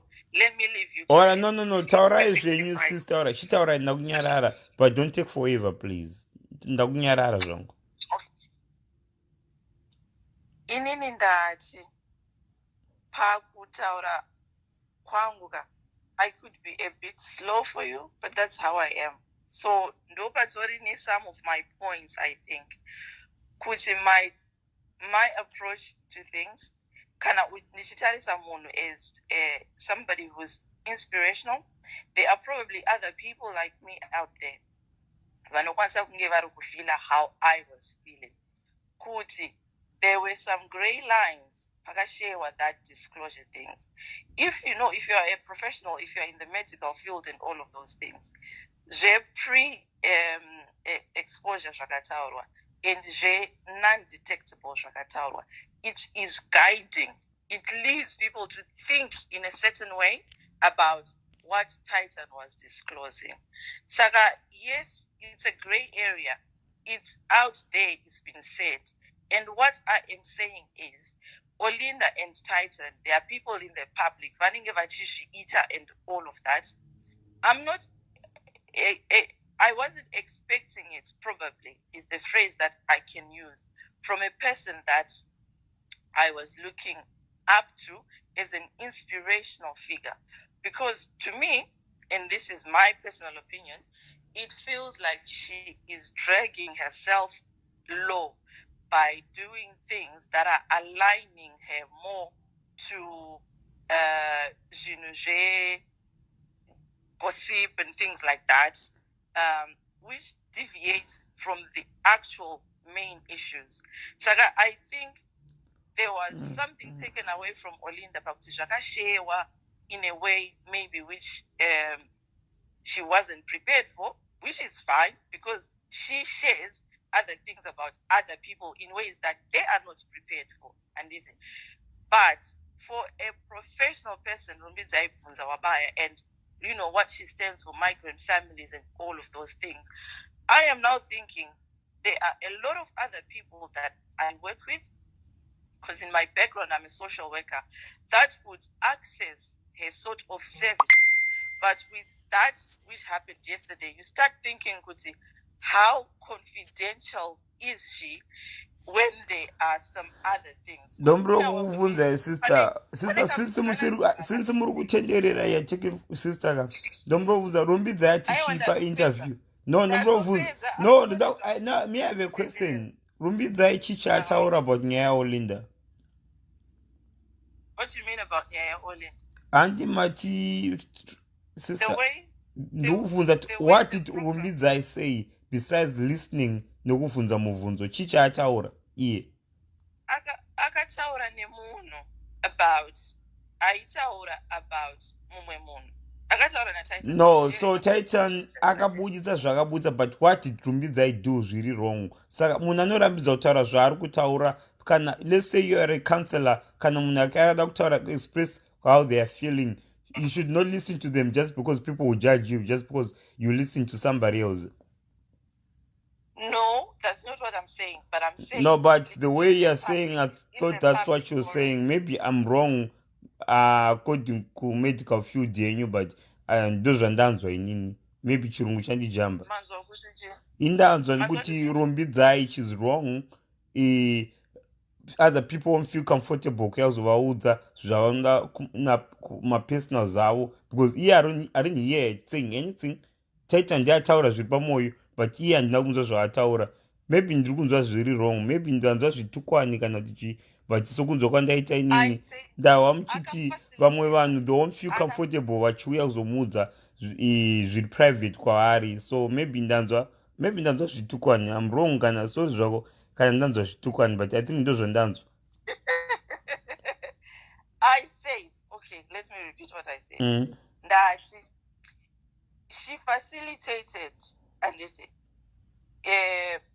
Titan to air his side of the story and everything which went under that, which is fine. Inini pane issue yangu, I guess, is how it was done on a public forum with things that are also really kind of confidential. If you know about pre-exposure and if you know about non-detectable, my terms are no shandiswa usually aligned to HIV and AIDS. I Didn't come out and say, I am talking about this and no, HIV and no, tapa same page, sister, ndakunzwa izvenyu, but which was planned. I was giving everybody 5 minutes, sister, ndakupai 10, sure, but thank you so much, sister, ndakunzwa izvi, pafia. No problem. Thank Okay, you. cheers. Bye. Mhm. All right, guys, enjoy. Right now, I'm about to let me see, okay, right, I need to be fair, but no, video direct 8, so I'm going back to the top. Sorry guys, I am fair, but nambuza nambuterera guys, I'm going back to the top. Todagona nonga 8 kubva kudara. Guys, pane vanhu vamboti 8 from kumsoro. Let me see. Sorry, nduzama kuda ku8. I'm trying to be fair. So I'm can you say 8? Can I put 8 kudara because I cannot see. Guys, can you say 8? If you've said 8 before and not in 8, can you try to say 8 again before I go forward? Because I'm looking, I know so many people have been saying 8. So I want to be fair. All right. So okay, let me be fair. I think I know this person has been saying 8 for the last 30 minutes. All right. I won't say anybody's name until I add them. All right. Cool. I hope that's the right account. Maybe I don't know if this is the right account. Okay, this is the right account. But guys, all right. I just sent you a message. I sent you a message. If check your account. Winks. Check your account. Don't call me. I'll call you guys. Guys, if you want to be the tap ad, don't call me direct, please. Okay, I found it.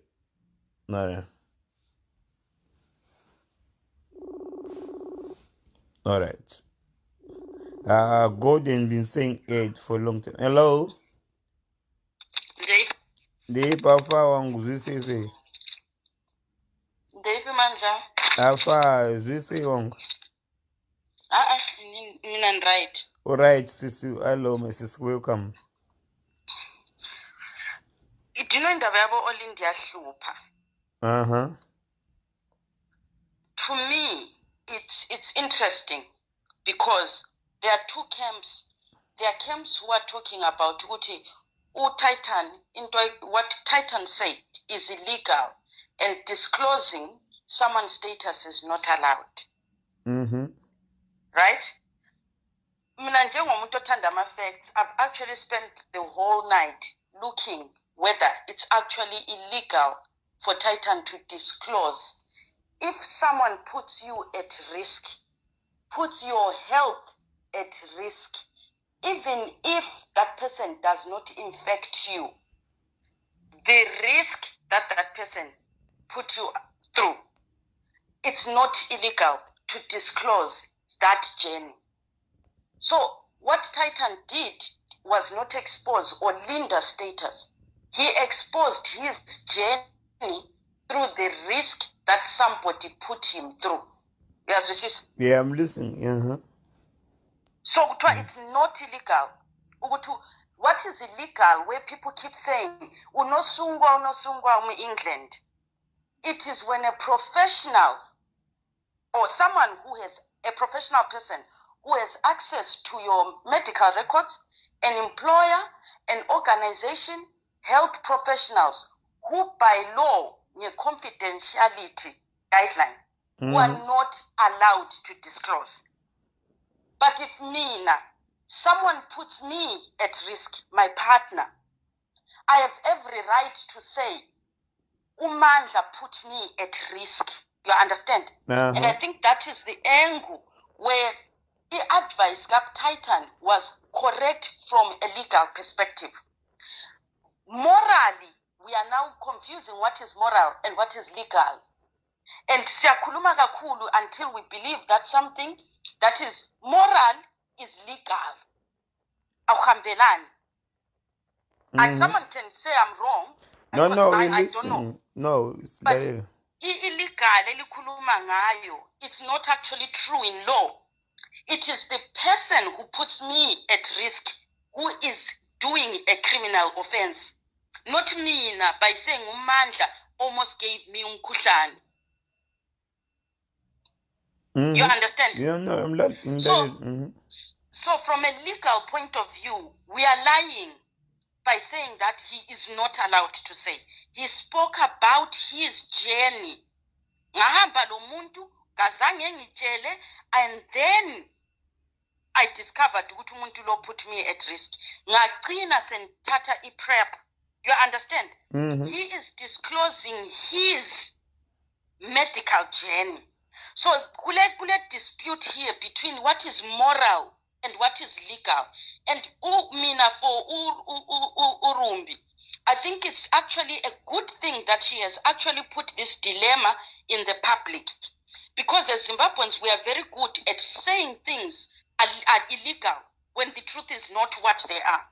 So if it is a woman who discloses daily in platforms, Yabo, Auntie Jenny, Sisi Meli, it's okay for a woman to disclose when a man has put her at risk. My Titi discloses the medical status in Dodayak. You've never heard women complain that she has exposed the status of Indodayakeka because there's sympathy towards that woman. But now, because a man has disclosed the status of a woman by proxy of her putting him at risk, suddenly, no, let's look at the morality. It's a moral issue, not a legal issue. Legally, he can talk about his journey, health. Because at no point did he spoke about Mina. He said I was suspicious. I started looking kuma records of Omtwana and wondering why is a person who's pregnant taking medication? He said Mina Utaitan. I was suspicious. Upon checking, that is when I had to sum up the courage to ask this person because of my suspicions. After my suspicions, I went and took prep. Whose journey is he talking about? His or Linda's? His journey. So if, let's look at it this way. How many times on Zimbo Live, on Izim-I, has a man who has infected women in England been exposed? How many times? So many times. If it's a man, so many times you expose them. But when it is a woman who is now doing a risky behavior, you don't care. In fact, Mina, this is a public service announcement. I am not, if this is a person who has a history of either not disclosing, too quickly wanting to be pregnant by Abantu, isn't this a person who's putting other people at risk? True. Although legally, I have to say this, Olinda does not have to disclose to a partner.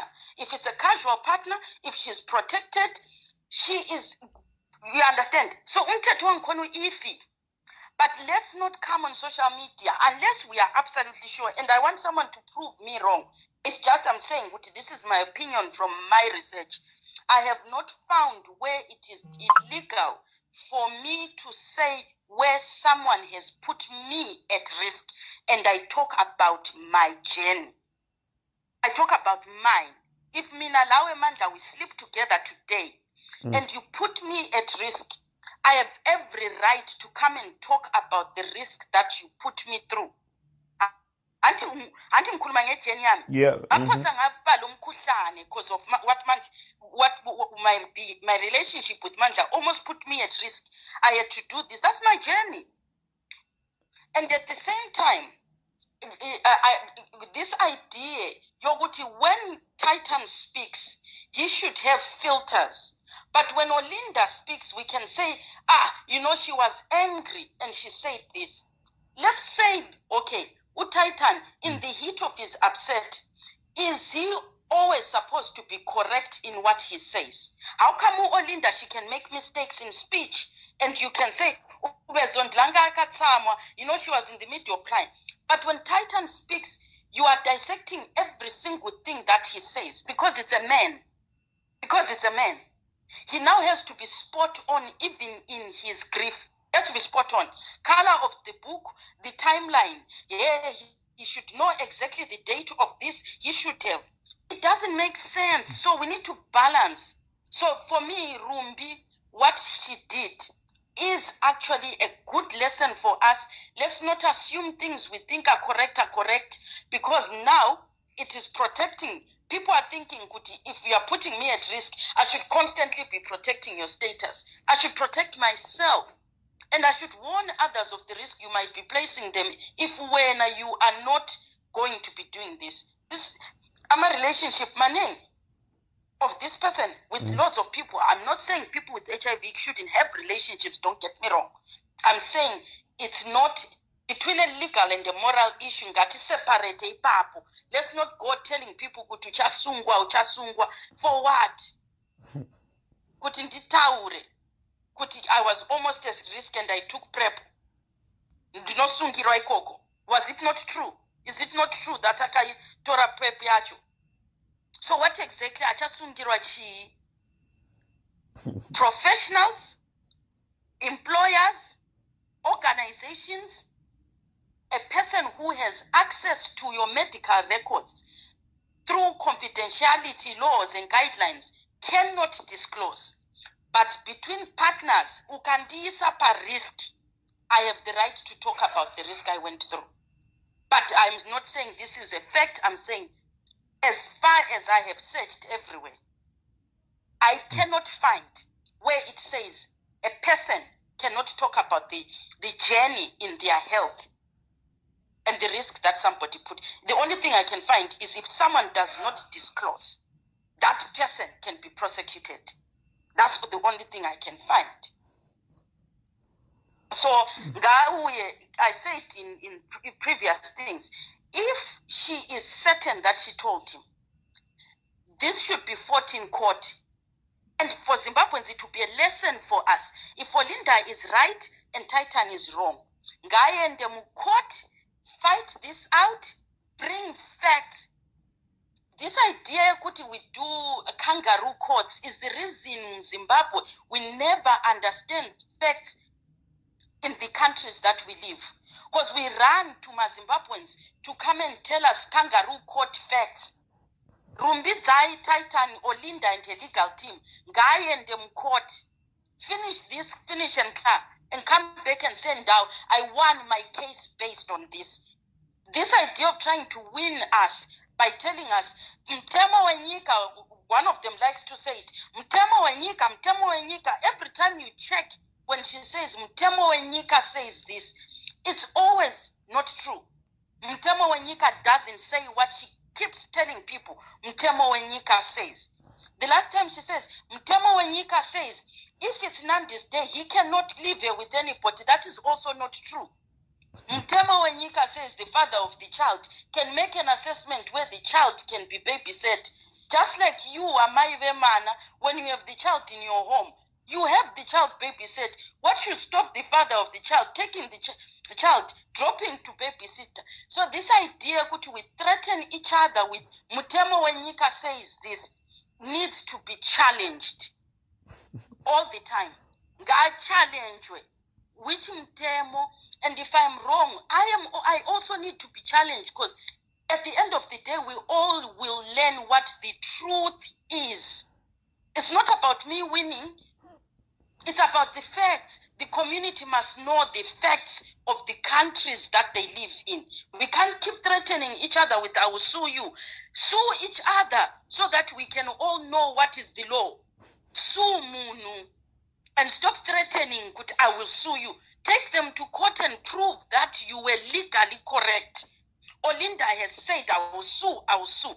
Can she bring one case of a suing that has ever won court? Because my kangaroo court are now becoming ridiculous. They are becoming stupid, and we pretend we understand the laws of the countries where we stand. We seem to not understand anything. I could come here and lie to you. Very few of you will actually go to Google. Mnotarisa kuti what I'm saying, does it make sense? None of you will type, kuti, is it illegal to disclose when someone puts me at risk of HIV? You believe me. Gati dzidze. Don't believe from someone's mouth. Google is free. Same as we type and check Mandla Google. What did Mandla say to Sabina? What did Mandla say to Sisimen? Check Mutemo Wenyika. Not listen to Olinda Kutati Mutemo Wenyika. Ndiye social worker, advocate, lawyer, Titan India, no Ziva Zwesi. Check for yourself. Because you will be sitting in your house thinking things are illegal when they are not illegal. Tinema lawyer everywhere. I'm not a lawyer, I'm just a person who uses my fingers to type on Google. Check. Go Kuma Trust Aka Wanda. Terence Higgins is the lead organization for HIV. Ask them a question. Terence Higgins, is it illegal for me to taura na is? Don't just believe Olinda cannot read for you everything. My transcript that you saw, Kwana antigen, by the time they'd finished the live, they'd already transcribed imimi. Kwanai, you wait to be transcribed things. Go and listen to Titan Achitaura Nemromo Ake. Listen to Olinda in Judge. Olinda in the beginning when she was with Stana, she often said, behavior Stana will put herself at risk of catching a disease. How would she say that if she was a person who already, let's say, didn't she say it often? Kutistana chihure, yeah, chantisa kondombera, whatever. How was she saying that if it already existed? So you are not critical in how you listen to people. And that is where dull welu comes out. We are too dull. Critically analyze. I'm not supporting Titan even here. There are loads of things that he could have done better. There are loads of things before he came to England that he should have found out. Issues of women abusing men by bringing them here. He should have Googled. He should have listened. Until me, Mandla, you do my lives all the time. Yeah, and as simple life, do lives all the time. So what was he bloody doing? Achita music, chete blind. Kurora Bakadzi, twice his size. He cannot be always. He's an adult. He married a wife. He had a child with that person. And if he's not putting a plastic in it, he can't be shocked. Does Titan not know kuti numbu you get it from having unprotected sex? So as people, we need to be critical. Kutaurirwa na Olinda. Akandi basha. Hey, look at this bruise. Olinda aka release a V11 yekutichi. If I show you a picture of myself with a bruise, is that a V11 that my husband beat me? How is it a V11? So if I come here today and give you a picture of me wearing a gown, has that become a V11 that I'm a doctor? If I come here wearing a makeup, ndamurungu, is it a V11 that I turned my race to white? You believe everything just because someone said. Linda release a V11. Titana release V11s. Actually, if they don't add up, the facts must speak for themselves. At the minute, my stories don't add up. Both of them conspired to either rush a visa application just to get a man in. Olinda was complicit. Kuti Olinda duped, Titan duped Olinda is a lie. She said it, Kwana Auntie Jenny, that we rushed to get the visa. What was she rushing for without knowing the man? Unless she was complicit in rushing a visa. So is it a person duped? Is she duped? She wanted to, Titan wanted a woman with money to put his music career forward, and that was his get into the marriage. Olinda wanted a man to kwajisa Stana. Was that Olinda's not using Titan? So now the marriage of convenience has no benefit. God, get out out of each other's lives. Their marriage of convenience has no benefit. Titan did not get the woman who was wealthy, who could progress his career. Now he sees this marriage as useless because the convenience does not exist anymore. Olinda has married a man who doesn't give her the status that would now shamisira stana. But pane mwana in the middle. Guess what? This idea, there are many children whose parents have split up. If the relationship is toxic, they must leave each other and raise this child separate. Olinda's child is not the only Zimbabwean baby without a mother and father living together. She's not going to be the first child. They must leave each other. They are toxic. They are deceptive human beings who got each other for purposes of convenience. It's over. Get out of each other's lives, and both of them are annoying the shit out of us Zimbabweans. We are fed up. Drama Racho is becoming toxic for us. We have better things to worry about in our lives. Zwa Olinda coming and teaching us Mtemo and her abuse. Go away. Titan Iwe Futi, you've been abused. Leave the fucking woman. Get on with your music career, Wega. And look after your child. Actually support your child. Give the woman money and look after your child. Because honest, kutenderera Auntie Jenny, my guru, even Mimi, Auntie Jenny, Auntie Jet, Van Vakuru, you have no brains. I'm telling you, fact on fact, Havana brain. If they really loved Olinda, they could have sorted this problem out. But they want the ratings for their show. There's no love for this woman. They have no love.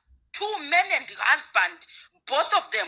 Every time kukaita bongozozo, they are there sitting in bed doing my life in the dark. So they are also Auntie Jenny and Auntie Jenny, they are profiting from this dysfunctional relationship. A partner relationship, people Olinda, don't be fooled. They never come on live with you, Uchi Farah, unless they have a show to promote, unless they have a gala for you to attend. I have never seen Auntie Jenny just coming to talk to you when there is nothing she benefits. Even Auntie Jenny, Uncle Jed Vacho. You have no friends, Ipapo. Go to your family. Go back to your real friends that you knew before you knew us on social media. None of us actually really care.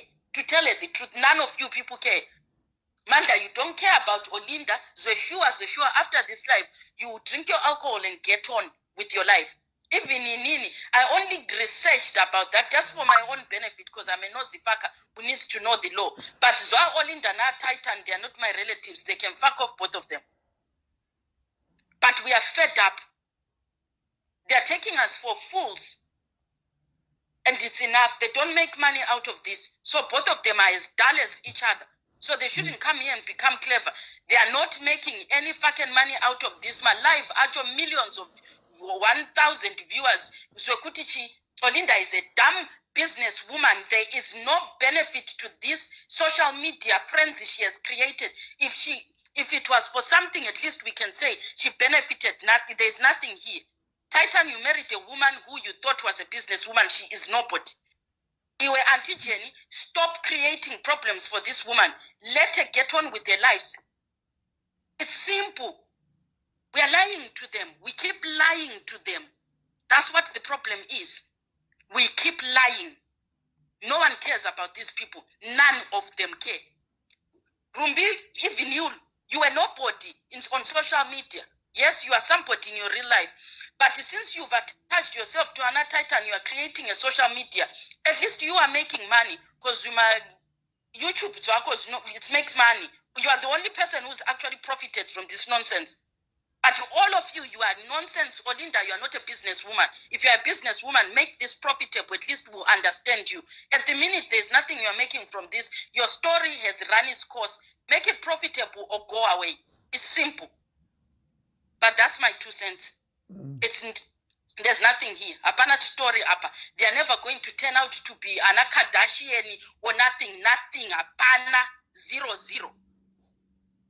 Titan, go back to the drawing board. Go and do proper music or get a packing job. Iwe Olinda, get on with your life that you were doing before. Find another musician, get married, go away. But You are lying. Mandla, tell these people the truth. In my social media, socialite, tell each other the truth. None of you are making any money out of this. Make money. At least you will not travel, drinking your alcohol and getting paid.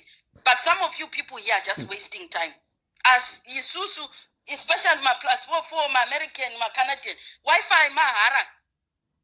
We don't pay nothing for this shit. If this Wi-Fi was for paying, I wouldn't watch none of you. None of you. And badarire.e. Nothing.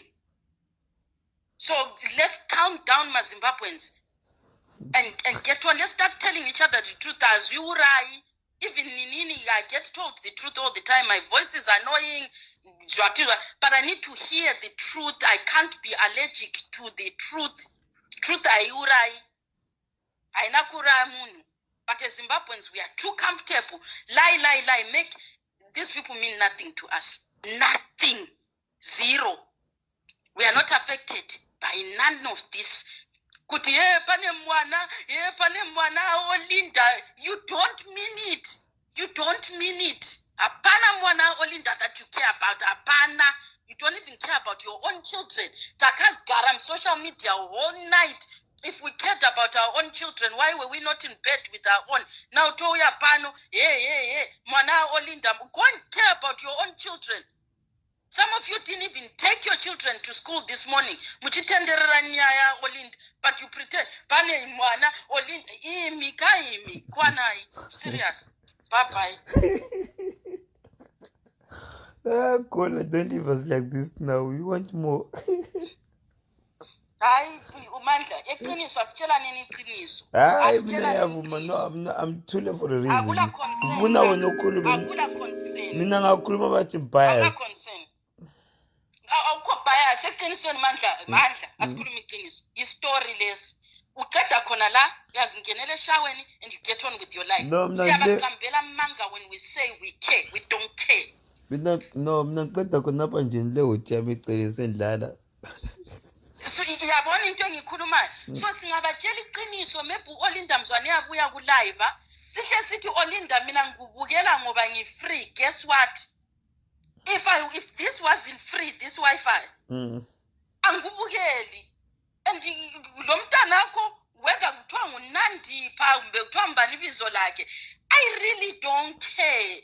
You know what I mean? But for the purposes of typing, I will just pretend we don't care about her. We never cared.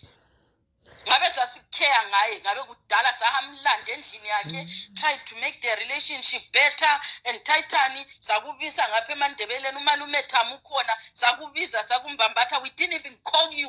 Go away.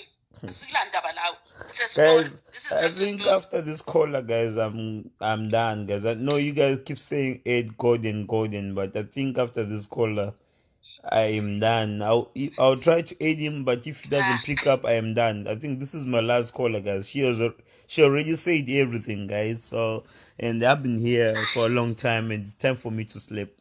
So I think after this caller, I am done. I'll try to add one more call after her, but after this call, I'm done. Okay, sweetie, my last words of Kuluma. Give them 1 minute to 2 minutes last words, and then you can go. The only advice I'll give them, Mandla, to tell you the truth, either they make this thing, Yoguba famous, Njengabo Kardashian, give them money, and otherwise, it's a waste of fucking time. Simple. Make it make money, and then we'll watch your progression. Latisi Kope and come and make money together.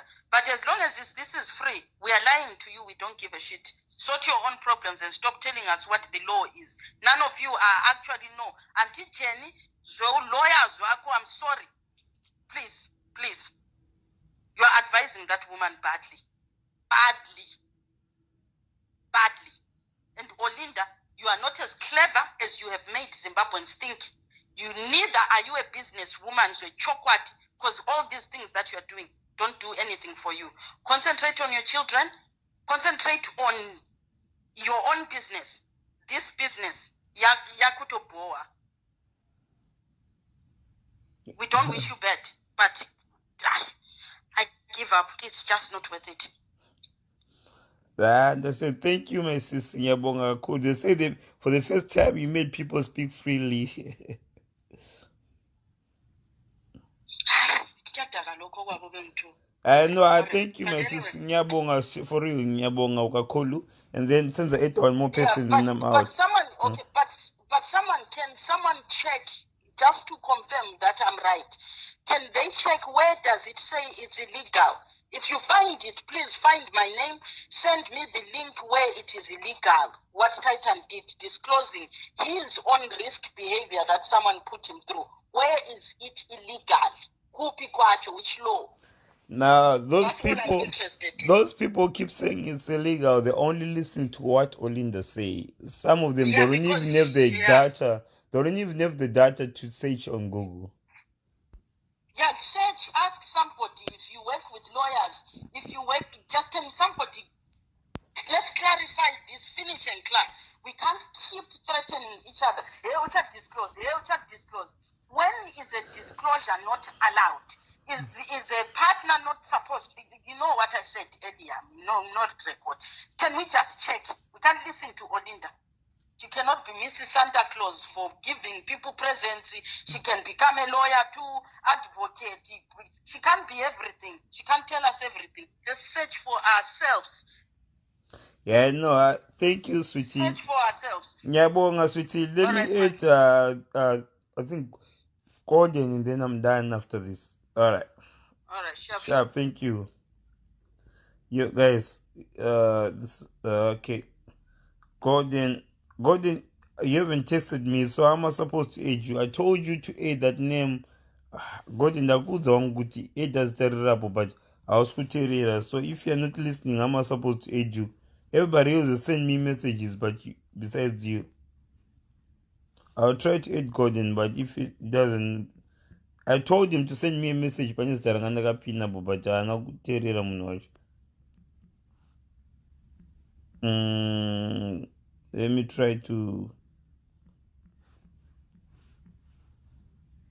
Chapanga. Let me try to eat Gordon. Zvaramba, guys. Nina, I'm done. Gordon, Chapanga. Okay, this is series. Guys, ndachida vanhu vanenge vakangorongeka kuti ngati ndakukuedha iwe wakatutumira message kudara. Right now makundipinza busy yekusecha vanhu banama. The last time mastanyas kubuda panapa. Usana chida vanhu vakarongeka kudara, guys. Usana chitumira message munhu already. Oraka ndimuwana panapa.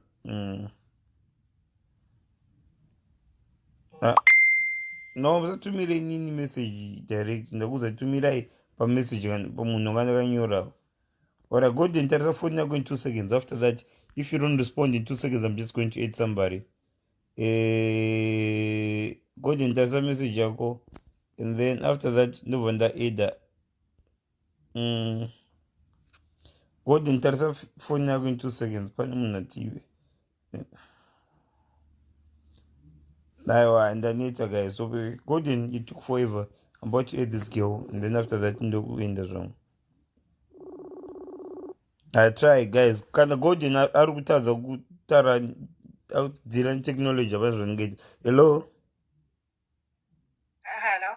Zviri seiko sister. Musha uribo. Handisi kudelete live you guys. Ndiribo afa. Ini yangu nichatora 5 minutes because I think zvataura zvese. Right. Inini, I'm neither Team Olinda nor Team Titan. Zvandinotaura ndezve chokwadi neutral grounds kuti alright. Inini, what disturbs me are people that say kuti Titan angani agenda kuda mari from Olinda. Vanhu we makatira Titan says fake mari uzobona. Straight up. Uskoka ngeti. That's what he says. Olinda, on the other hand, anoflasha mari yake. Saka if you go mari yako pane munhu anoti fake mari uzobona, what do you expect? Titan also akaona zvakaita Stana achirohwa. Stana akarohwa apa live, guys. Akaenda huko Titan, right? But anyway, those things, what happened between Titan and Olinda, my short point there kuti between couples ka pane zvinoitika zvekurovana zvokuita sei izvi those things they can heal from those things anditi my main issue inini manje yanyanyatsondirwadza ndeyekuti pafair Olinda munhu wema-V11 muronzwisisa saka Linda washaya V11 rekuti zveshua akaudza Titan kuti ndine chirwere for something so important say if she's got V11 for everything azoshaya sei rekuti ndakakuudza musuwa wakati iyi recording sezvo aigara chirekodha stana. Do you understand my point? Because let's look at it. AIDS, there's no cure for AIDS, guys. I know what somebody said it's not coronavirus, and but it's not nice for you to akupinze in that situation as nakukuza. I'm not saying Titan is being honest, but I'm working with Olinda. Olinda muna kaita setinoziva munhu waOlinda. Olinda muna nozviti queen of V11s, and it saka V11 rekuti ndakaudza Titan from day one riripi aya kunzi ndakarumwaya. It can be pictures ekudhara, I don't know, whatever, kana kwazvidhumira whatever, they don't say any shit, they don't mean anything. Saka this is something so deep, this is something so important. Zvataura nezviwanzi I'm not a fool, you know, I protect myself. Saka wakadi kuzviprotecta from something so important, something chiri serious kudaro. Urunzwisa zvandikutaura? No, ndakateerera. I'm listening. Yeah, because everything else, Titan beat me. Olinda ndakandibatira banga. Njani ndakadzingwa, ndakadzorwa. Because one will argue, so why did you go back? You knew Olinda, I know vanhu from day one. No, Olinda, Titan uskoko, faimali uzobona. What does that slogan mean? Isamari unoona zvinoitika, wazviona zvaitika zvacho.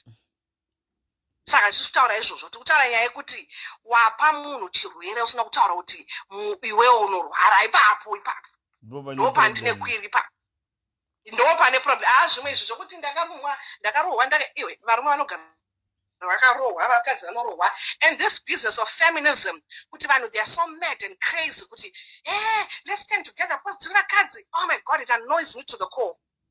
People are now using that as a weapon to be abusive to men. This feminism thing, newo varume vacho makuyawo madzidzawo kuti aiwa, is it because it's a woman? No. Feminism and zvokuti munhu murume, but vakadzi vanozviita a lot. And most women now are becoming bullies and abusers because ndichanzi ndiri mukadzi. Uri kunzwisisa? But zvese zverelationship, let's just look at them as a couple, just like iwewe manje wakamboitawo relationship neni ndakaitawo relationship. Do you understand? Mangu murelationship ini kana ndakabva ndotaura kuti dude vaya vaindidai vaindirova vaindidai.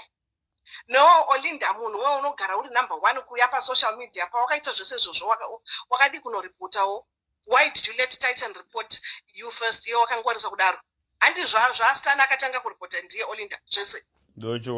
Saka no Titan wacho you saw Stana akarohwa pa live because akati anchada munhu akadonorwa takatarisa. Saka iwe ufunga kuti svaginya rakaita Stana murumeka kana richidonorwa iwe sva uri Titan ungamudi Olinda naiwe. You understand? Saka zvekuti vakabatana sei mu relationship vakaitana sei, they abused each other, they wronged each other, they can heal from that. But chirwere apa, because what we are failing to understand is when I stand ane mwana, what's going to happen to those people? What about their own images? You understand that? That's not fair. In my conclusion is, if Osi akaburitsa V11 rokuti akaudza a Titan from day one, mind you, risina kugadzirwa dera tobuda already, but right now kubuda anytime from now ragadzirwa risina kugadzirwa rangafanirwa ratobuda rudhara. Shamwari Olinda anoda ma V11 kani. I'm sure if she had told Titan, she would have sneakingly aitoisa kana private camera kuti azvirekode Olinda kuti hey, yeah, munhu ndamudza to protect myself. That is Olinda nditi. Kana ngasina kumunhurikina, kana ngasina ingawani tatilisha sakazvita inga one maiti tatelisha sakaita one akatambwa dhasanzi muNigeria nakati aiwa munhu akandipa chirwere video rakati ngenje V11 rakauya and we all knew that's the kind of V11 I'm talking about. You understand, Mandla? Yeah. Aiwa osika nasina buritsa V11 achitaura riri proper kana kuti video or whatever tichinzwa Titan vachitaura vari vese hapana nyaya. Olinda is fucking wicked, man. That's messed up shit right there.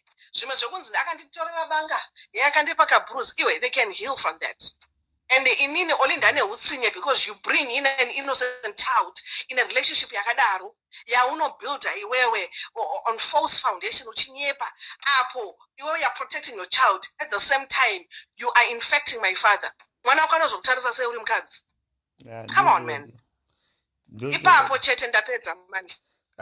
That fact kuti kuabuse naizvo zvinabasa izvi asi pekuti did she get into this out a Titan? If she did oburitsa V11 rake 11 then V11 rikaona kubuda kuzvinorare kugadzirwa V11 nderabuda kudhara is there's been so many hours ukuthi V11 nderabuda kudhara me knowing Olinda they V11 nderabuda kudhara Olinda had to lose. But man I think but look at it this way ka there is another issue going on kuma terraces. Inini I didn't understand kuti iye Titan right hanzi video rake rakarekhodwa 3 months ago. You understand? Kora zvomirire kuti ribude nezuro. Apo Olindawo akashishikana nekuti this thing is coming out akamhanya akaposta zvinhu zvake kuvhara this video. What happened yesterday or before yesterday or pamaduza apa that made kuti recording yakaitwa 3 months ago yozobudiswa nezuro chichanyatsotsvinya Titan so much. There is a trigger somewhere. Yeah. Do you get my argument? Yeah, I get your argument, but Olinda she's a trigger every day, wangu. Ndopa fair. Aiwanga, okay, I trigger every day, but it trigger actually atisingazive iyoyo yazvomita iwe she's been triggering Titan for the past 2 years. Titan was quiet. Even paakataura papa achibuda achichema nditi, we would have thought kuti okay, that's it, all hell has broken loose anditi. Atrigwa manje Titan for him kuti abude sha achitaura muso achitema muso. How did they know he was done 3 months ago? Ipopo ndasarawo ipapo ndipo ndakusa anchazive cuz avunza kuti taziva sitragadzwa 3 months ago. What if it's a lie? Mandla, whether it's a lie or no lie, if you are now dealing with munari manipulative nge Olinda anotaura zvinhu ma statement ochinja iwe munari normal unoseka vanhu vane AIDS noone AIDS yacho aiwa zvitene munari normal zviya saka inini ndiri Titan zvinotaura na Olinda zvinonetsatizeti ndechokwadi because the video yakagadzirwa 3 months ago I have a feeling with video ina 2 weeks yakagadzirwa yabi ndozvandokufila kana kuti ina 1 month yakagadzirwa I think whether yakagadzirwa 24 hours or 48 hours ago, Mandla, inini I don't blame Titan. Name that woman. And it because kana uchidila nemunhu like Olinda, you know kuti this woman will make you suffer. Saka newe you have to be on top of your game. Like I'm saying, kuti akazviona zvakaita stana, akadestroya stana by internet. And it saka neni on Titan, I have to go there and guard myself. Olinda akaona size yake paya. But then I worry about Titan as well. At first I thought Titan was stupid, but Titan are game. But fair. I still argue that point. Isn't Titan stupid? Because Tarisa, was it last week or 2 weeks ago? Kwakabuda nyaya yekuti ameno ndisabhina ere yakaita video yekuti this woman, this lawyer, angachinyia Olinda blah blah blah. Isn't the lawyer using that psychologically to cover up her tracks using Titan? Because why is this coming up now? Here Titan wacho hana kuvharwa wo kushandiswa wo kurwa ma battles a lawyer using yayoyo. So you never know.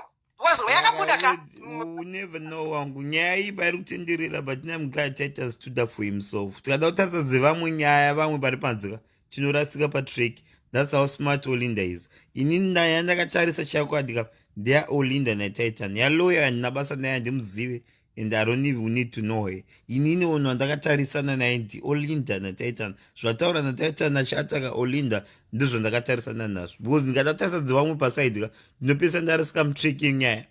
That's how Olinda, how smart she is. So inini this time now andikuzorasika munyaya either Titan ashandiswa kana kushandiswa inangu andunyepa andina basa nazvo inini ndakanangana nekuti Titan azvidefenda this time akura maballs either ashandiswa nana kushandiswa, but he spoke chokwadi chaataura chake and azvimirira semurume, because Olinda anga chimuabuse this guy for a long time. So right now inini hangu handizivi kuti ashandiswa nana kushandiswa, but ndiri kumira hangu naye zvangu, handiri kunyeba. I understand where you're coming from. I truly understand where you're coming from. Yeah, what I'm saying inini kakuti being fair, iwewe Mandla ndozitaura kuti you stand with Titan. Inini I'm trying to be neutral. But no, neutral wangu. My conclusion is for us kuti tizive kuti ane problem tiyani. If OC brings a proper V11, then the story changes. But as we stand, inini semuntu oba muntu rwere, that's fucked up. That no, echirwere haifi yakachinja. For that reason, I'm pushed to Titan side, because they can heal from all of this. But that's on another level. But anyway, thanks, Mandla. Like I say, let's wait and see. Let's give it until Friday. And Friday, you can never snatch up whatever comes after Friday. Because knowing Olinda, kuapa disadvantage. Olinda, she's always at the advantage. She'll definitely come back. She'll come back. She'll come back with a lie. Saka uya achabatirwa anenge achibatirwa pamudhoni kana pachi ndo achabatirwa. Hopefully kuti kana vachisangana nemwana nemudhoni vakusangana kumafire marshals kana dichi, but as long kana chienda kunotora mwana kumba kwaOlinda acha trap one day. Yeah, sharp Mandla ne. Thank you. Sure. Thank you, my sister. Ndapota ndakata live ndakata phone. Anonzi Gordon uinda kumtry one more time. Gordon akaramba ya because ndaneta bafia guys. Ndakuda kuenda okay aripo ati ndimbonzwa Gordon. I hope Gordon ane valid points because akumbira 100 times order. Hello. David. German ava murise ya manitsa kuti 8 wangu ufunga ndiswanya 100 kana 105 ma 8 zenyu.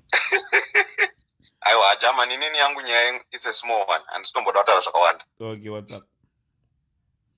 Ndada kungotaura kuti vanhu vese varoda panic and confusion yekuti Titan akarefila status yemunhu. Titan didn't reveal something that wasn't in the public domain nakudaro.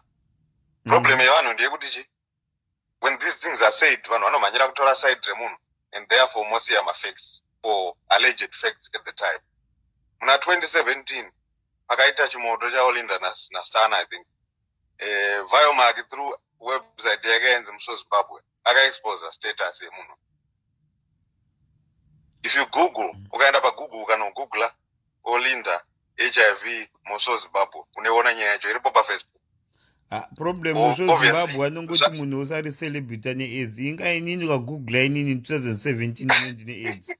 Saka hauzivi kuti anobhiliva chokwadi ndeipi, because Muso Zimbabwe as long usiri kuside kwake unonzi une AIDS. Neniwo ndakanzi ndine AIDS 2017 just because ndandi muchipatara.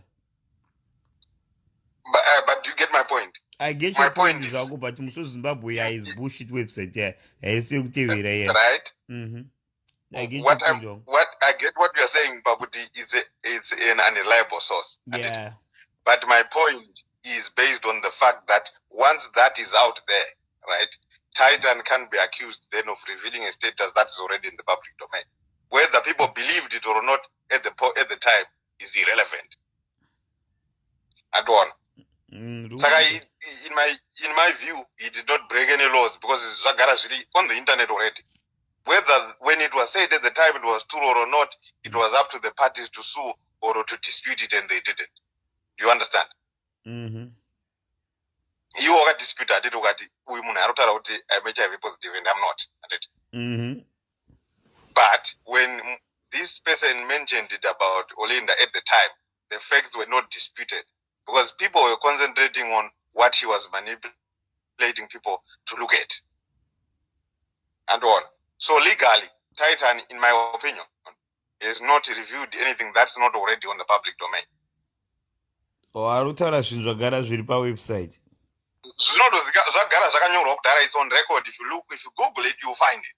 Whether people believed it or not at the time is irrelevant. When it goes to court, is there been any information in the public domain that points to this issue, then the lawyers will say yes, and then they will say, well, he didn't reveal anything then. Because at the time, Zakataurwa na Mzo Zimbabwe, irreliable or unreliable, and the person Agan Menemwa should have disputed it and sued them. And the courts should have found in their favor. That's the only way that can be disputed. You understand? So saka yangu with kukoti that background, changunzi inyaya ndakaonawo painternet, and then as long as we can find that article here it's covered. Yeah, because Olinda will be asked, where is your evidence that you disputed? Did you sue them? Did you take them to court? Did you ask them to prove what they were saying? If she hasn't got evidence of that, then it means that this issue was already in the public domain. The issue opinions, opinions never affects the other things. When Mzo Zimbabwe wrote it, they wrote it in legal speak. I got alleged, but we know what they are saying. What you say is to cover yourself. You write, he's alleged to be HIV positive or whatever. But if you read it, you know what you understand. Saga, this is now out there, and the rumor or whatever it is, the insinuation has been made. It's out there. Saga, you can't argue and say this guy, right, has revealed my status because it's already been revealed before. It's not new. What he might have done is confirm what we already suspected, but confirmation and revelation two are different. That is why if you listen, live on the phone, she said, and I quote, immoral. She didn't use the word illegal because she knows it's out there already and it's known. As she claimed, if she claimed Titan Oja is here from before she did, then it's not new information in Ubudi's way. It's not something that wasn't known already. It's already out there. We are now per same page, manch. Kuti since Titan ezviziva kudhara, so it means something changachiri out there. Saka nyango akada kuenda kukoti, Titan anoti akataura is something akandiudza kudhara. Saka it means there was something which was out there. Now you are making sense. Because it's not a secret. Basically, that's my point. One. Once you have told one person, right, it ceases to be a secret. So you can't argue that my secret has been revealed when you've already told one person or you've told people. And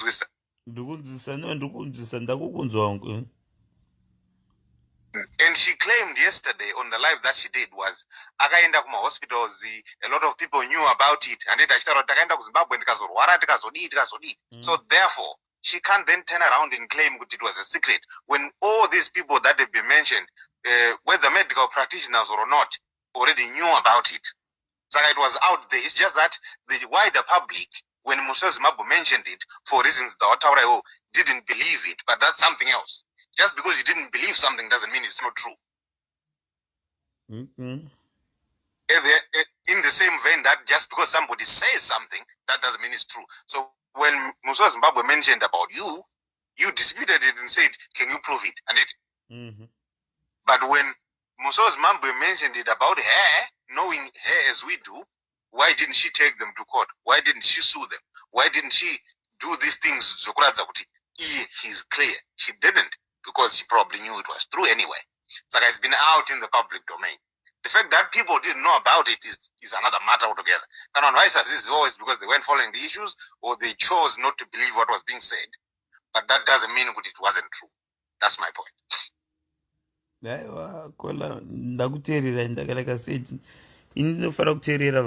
how that's why.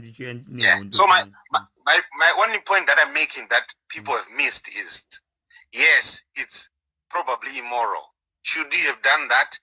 Probably not. But he did not disclose anyone's status. He did not say something that was new.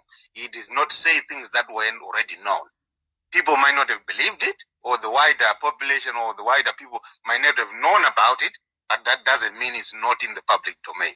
Therefore, if he goes to court, he's got no case to answer. Because zvinozikama zvinhu zvakataurwa kudaro.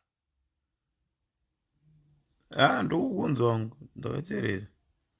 The article is there from 2017, and whether people, when they read it, believed it because Zimbabwe wananyepa, that's another matter altogether.